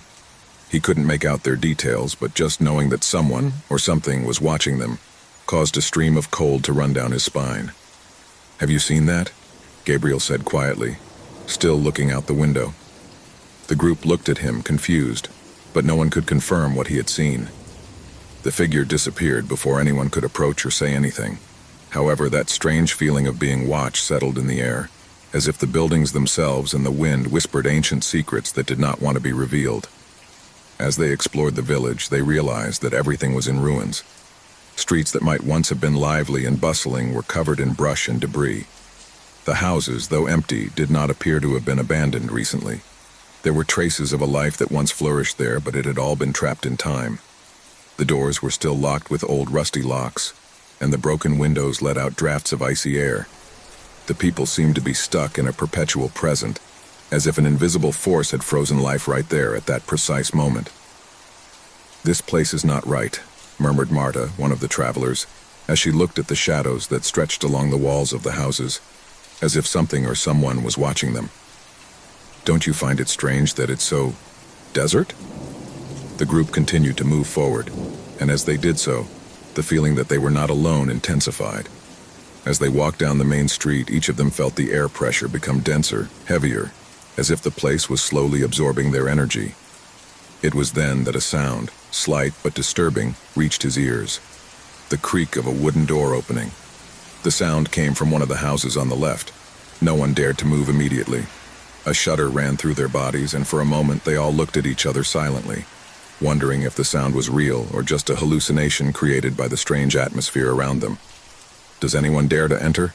asked Tomas, the bravest of the group, although his voice sounded more fearful than he intended.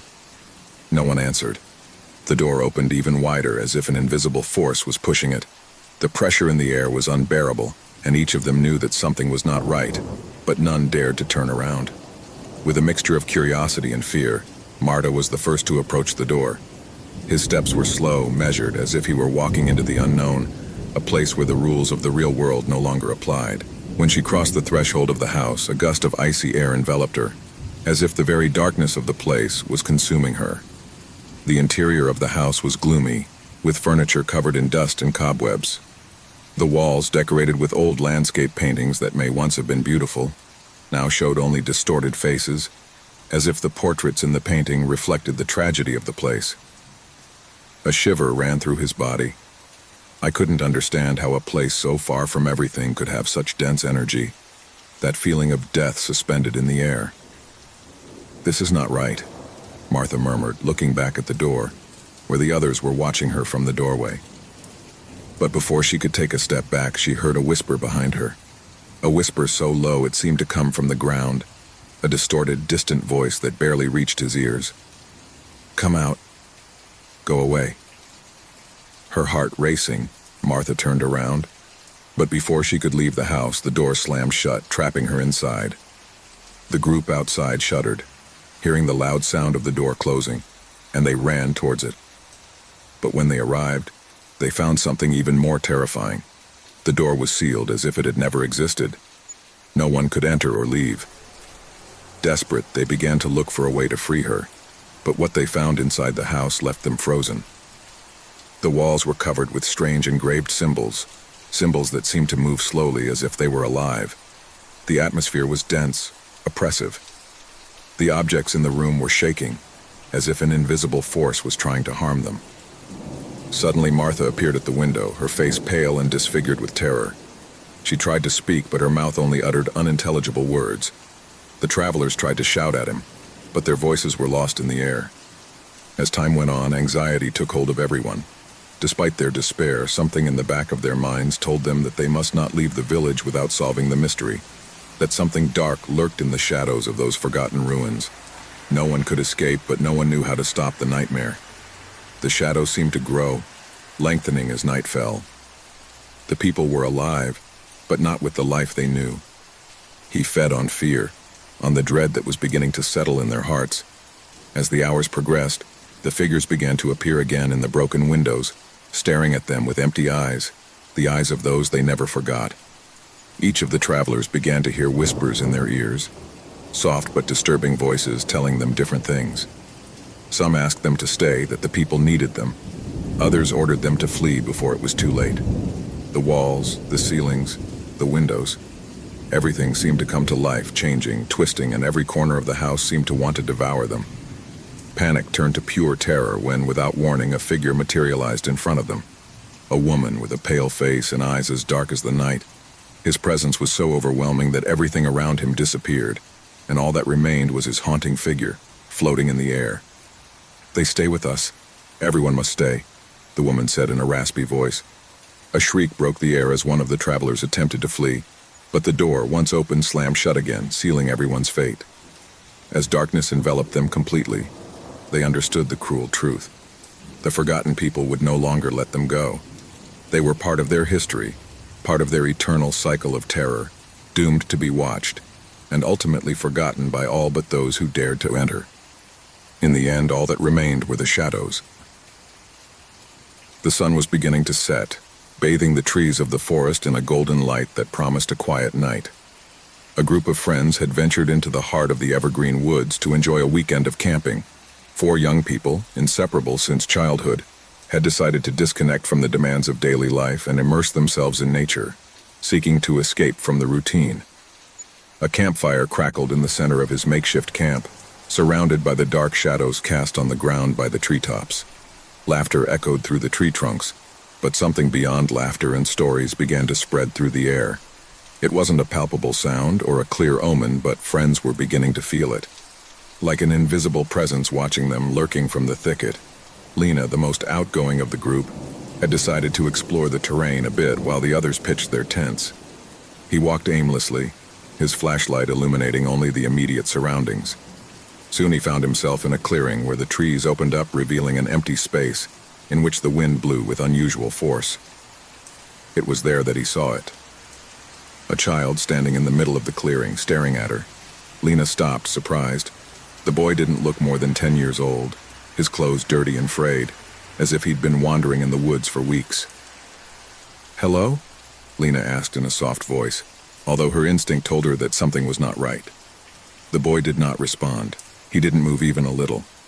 Lena felt a strange discomfort, but she forced a smile and took a step towards him. The boy didn't seem to be afraid of the light of his flashlight or its presence. In fact, his gaze was fixed on Lena, as if he was waiting for something, as if he had been waiting for someone. "What are you doing here alone?" Lena asked, not knowing why, but feeling like she had to ask. The boy just moved his head back and forth slowly. Lena felt the air become denser, as if something was oppressing her. His breathing quickened as he stared at the boy's eyes, which seemed too empty to be from such a young child. "You should go back to your friends," Lena murmured, feeling the discomfort take over her body. At that moment, the boy began to slowly walk towards her. Lena, caught between the desire to help him and the growing fear that gripped her, took a few steps back. His flashlight flashed with every step the boy took, and before he could react, the boy disappeared into the trees, as if he had never been there. Lena stood still, her mind struggling to comprehend what she had just seen. He ran back to camp. When he arrived, he found his friends sitting around the campfire, apparently calm, but something in the air, something in their eyes had changed. "Everything is fine?" Mark asked him, the most serious of the group. "I saw a child in the woods," Lena said, her voice trembling. "He was alone. He seemed lost. But something wasn't right. I don't know how to explain it." "A child?" Ethan said, arching an eyebrow. "Are you sure what you saw?" Lena nodded, but her words didn't seem to fully convince her friends. However, the concern on their faces indicated that the idea that something strange was happening was already in their heads. They decided that it would be best to stay close to the camp and not go further into the forest that night. The hours passed slowly, and darkness took over the place. The sound of the wind moving the leaves of the trees created an unsettling sound, while the campfire continued to burn weakly. But it was when the clock struck midnight that terror began to grow among them.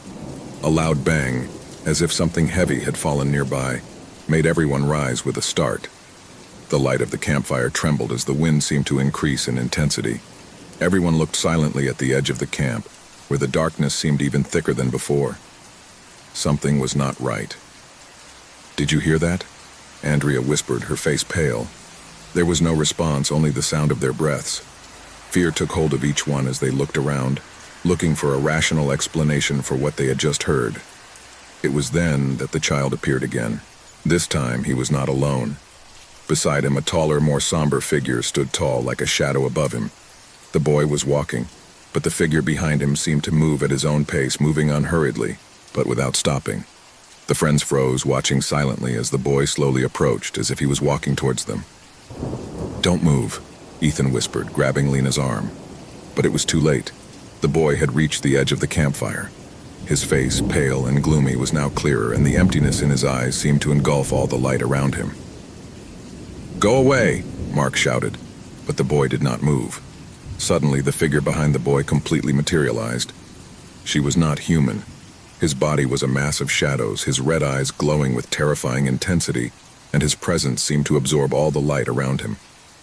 The darkness around her stretched out as if she were alive, enveloping everything in its path. Who are you?" Andrea asked, her words coming out with difficulty. The figure did not answer. The boy took a step forward, and immediately the shadow followed.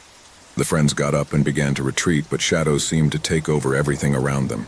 The air had become heavy, unbreathable, as if an invisible weight were crushing them. That's when it all fell apart. The boy raised his hand, pointing towards them. The ground trembled, and a dark shadow emerged from the ground, enveloping everyone's legs. Screams filled the air, but the sound seemed to drown out nothingness. Lena tried to move her legs, but the darkness held her tight. The boy smiled, an empty smile, devoid of emotion. His eyes shone with an unearthly glow. "You can't escape," he whispered, his voice a low echo. Suddenly, the shadow around them began to twist, as if it had a life of its own, and the friends felt the pressure mounting. Fear paralyzed them. The darkness seemed to swallow them little by little. The boy began to disappear, merging into the shadow, as the figure behind him faded like a whisper into nothingness. The friends, trapped in the darkness, felt the piercing cold around them. They couldn't move, they couldn't breathe, trapped in an endless nightmare. The last vision they had was of the boy, slowly fading into the shadows, his laughter echoing in their minds, an echo that would never fade. A group of 5 friends, all with hiking experience, decided to go on a trip to the Shadow Hill Forest. They had heard the stories and legends that haunted that place since they were children. Stories that spoke of unexplained disappearances, of people who never returned after entering the forest. However, what originally seemed to be a challenging adventure would quickly turn into a nightmare that would test not only his bravery, but his deepest fears.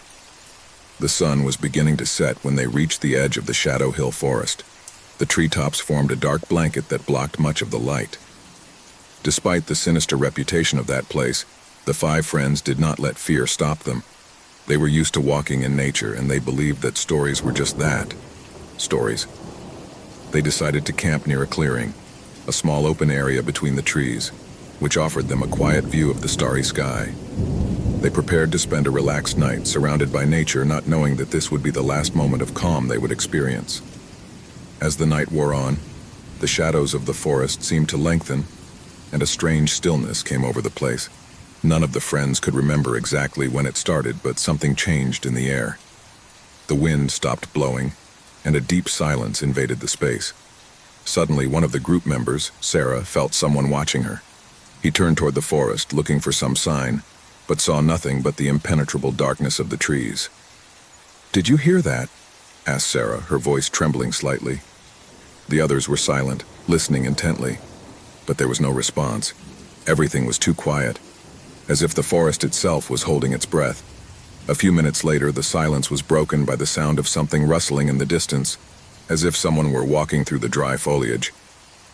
"It's just the wind," Mark said, trying to sound confident, but his tone wasn't as convincing as he thought. Suddenly, a piercing scream broke the stillness, coming from somewhere nearby. They all got up, terrified, looking around. The sound was so close, but they couldn't see anything.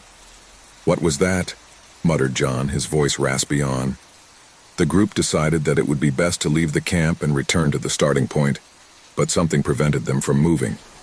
A sense of unease bound them to the ground, as if the forest would not let them escape. That's when something strange began to happen. Sarah, the most intrepid of the group, stepped forward and began to walk into the woods. "I'm going to investigate," he said without hesitation. The others tried to stop her, but something in her eyes made them hesitate.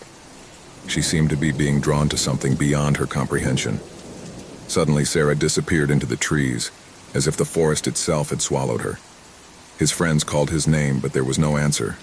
The darkness swallowed all sound, and panic began to take hold of them. "Sarah!" Mark shouted desperately, running to where he had last seen her. But when he reached the edge of the forest, he found only a series of strange footprints, deeply marked on the ground, which disappeared into the blackness of the forest. There was no trace of her. The friends stared at the footprints, terrified. They knew something wasn't right, but the darkness prevented them from seeing beyond. They decided to look for it, but as they went along, the atmosphere of the forest seemed to become denser, as if they were being watched by something they couldn't comprehend. The footprints were getting stranger, as if something had painted them on purpose. "This doesn't make sense," muttered Emma, who was visibly shaking. "Why are there symbols on trees?" The symbols were strange, incomprehensible, with geometric shapes that did not correspond to any culture they knew. The figures seemed to move subtly as if they had a life of their own. The feeling that someone or something was stalking them intensified. Every time they approached one of the symbols, a cold current ran through their bodies, and a shiver ran through them. The group, now completely nervous and not knowing what to do, decided to return to the camp to think of a plan. But when they arrived, something worse awaited them. The camp was completely messy. The backpacks were open, the equipment was scattered on the ground, and the campfire had already been extinguished. The scariest thing, however, was the fact that Sarah's footprints were still there. But instead of disappearing into the forest, they were returning to the camp, surrounding the area where they were now. "What's going on here?" John whispered, his eyes filled with terror. A low, almost imperceptible whisper hung in the air. It seemed to come from everywhere and nowhere at the same time. "Help! Help! Help!" he repeated, echoing like an echo. "It's Sarah," shouted Emma, hoping she was still nearby. But the echo only multiplied, repeating the name of each member of the group, distorted and sinister. In the background, something moved quickly among the trees. A low whistle, like that of a creature in the dark, cut through the air. Panic broke out. Suddenly, Mark disappeared. None of them saw him leave, but when they turned their heads to look for him, he was gone. Only the footprints remained, which seemed to crawl into the forest, into the deep and unreachable. With terror running high, the group began to run, but every step they took seemed to be in vain. The forest, which had at first seemed like a challenge, now closed in on them like a trap. Darkness enveloped them. Branches creaked as if something was moving quickly, and the voices of their missing comrades echoed in their ears. One by one, the figures of friends began to disappear. First Emma, then John, and finally only Clara remained, looking around in horror, unable to comprehend what was happening. She looked up at the sky, looking for the moon, looking for the light, but everything seemed to get even darker. The ground beneath his feet began to shake, and then he saw it. From deep within the forest, a tall, thin figure emerged from the shadows. It wasn't human, but it wasn't a beast either. His face was covered by a black cloak, and his eyes shone with a deep, piercing green glow that seemed to pierce his soul. The creature raised a hand, and Clara felt a pressure in her chest, an excruciating pain that forced her to fall to her knees. "Welcome, Clara," whispered a deep, guttural voice, as if coming from the very bowels of the forest. "You're the last." With a final scream, Clara disappeared, swallowed by the darkness. The forest of Shadow Hill had claimed its last victim. The echoes of the lost voices echoed through the air, while the symbols on the trees shone with a spectral light. No one else came back from that forest. And the cycle continued, waiting for new unwary people who, like the group of hikers, would challenge the legend and disappear one by one into the darkness of Shadow Hill. The cabin was located deep in a dense forest where the echo of the wind seemed to be silenced as it moved through the trees. No one bothered to come this way, and that was exactly what made the place ideal for the party they had planned. A group of friends, between laughter and jokes, had decided to get away from it all, disconnect from the noise of the city, and spend a weekend with friends. No one imagined that this choice would be the worst mistake of their lives. The cabin, although small and old, had something cozy about it. The wooden ceiling creaked under the weight of time, but the walls, though worn, seemed to have their own character. A place away from civilization, where they could do whatever they wanted without worrying about being disturbed. The arrival was simple. The car went up a steep dirt road, and when they finally arrived, they all went out in unison, eager to see the place. Laughter filled the air as they unloaded their suitcases and settled into the space. Night after night, the group became more and more relaxed. They talked about everything: old stories, anecdotes, rumors that were told about that part of the forest. But no one at the time stopped to think about the meaning of those stories. The idea that the place was marked by something strange, something they shouldn't have touched, was just superstition. That night, The temperature had dropped dramatically. The flames of the fire crackled, warming the central room where they stood. Candlelight flickered, creating shadows that danced against the walls, and laughter followed one after another, while the group played a board game without worrying about time. It was a typical winter night in the woods, but when the conversation began to wane, something in the air changed. The breeze that was once gentle transformed into a strange whisper as if something was watching. They all felt it at the same time, like a chill running down their spine. "Did you hear that?" one of the girls asked, her voice hesitant. The others were silent, trying to catch that sound that had frozen their skin. A crunch, a whisper. Something was moving outside the cabin. "It's just the wind," one of the boys tried to reassure them, but his voice didn't sound convinced. Suddenly, the candles shook as if a gust of wind had touched them, but the windows were closed. In an instant, the darkness of the night grew denser, and the sound of the rustling branches intensified, as if the forest itself began to approach them. That's when something strange happened. The moon, which had previously been seen through the window, disappeared completely, plunging everything into impenetrable darkness. The hut, which until that moment seemed safe, now felt vulnerable, as if nature itself had ceased to protect it. "What happened to the moon?" asked a girl in a trembling voice, looking up at the sky. The darkness was so deep that not even the stars were visible. "It must be an eclipse," one of the boys suggested, but his tone didn't convince anyone. Something was not right. The feeling of being watched intensified, and a heavy weight seemed to have settled on his shoulders. The air began to grow colder, and the silence outside the cabin became deep, almost suffocating. In that silence, everyone could clearly hear their heartbeats racing and synchronized. "I'm going to look outside," said the most daring boy, Tomas.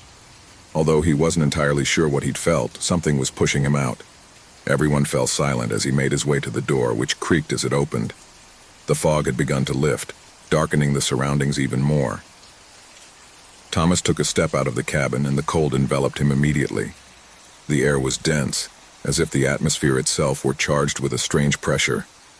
He looked up at the sky, but there was no moon, only a blackness so deep that it seemed to swallow everything in its path.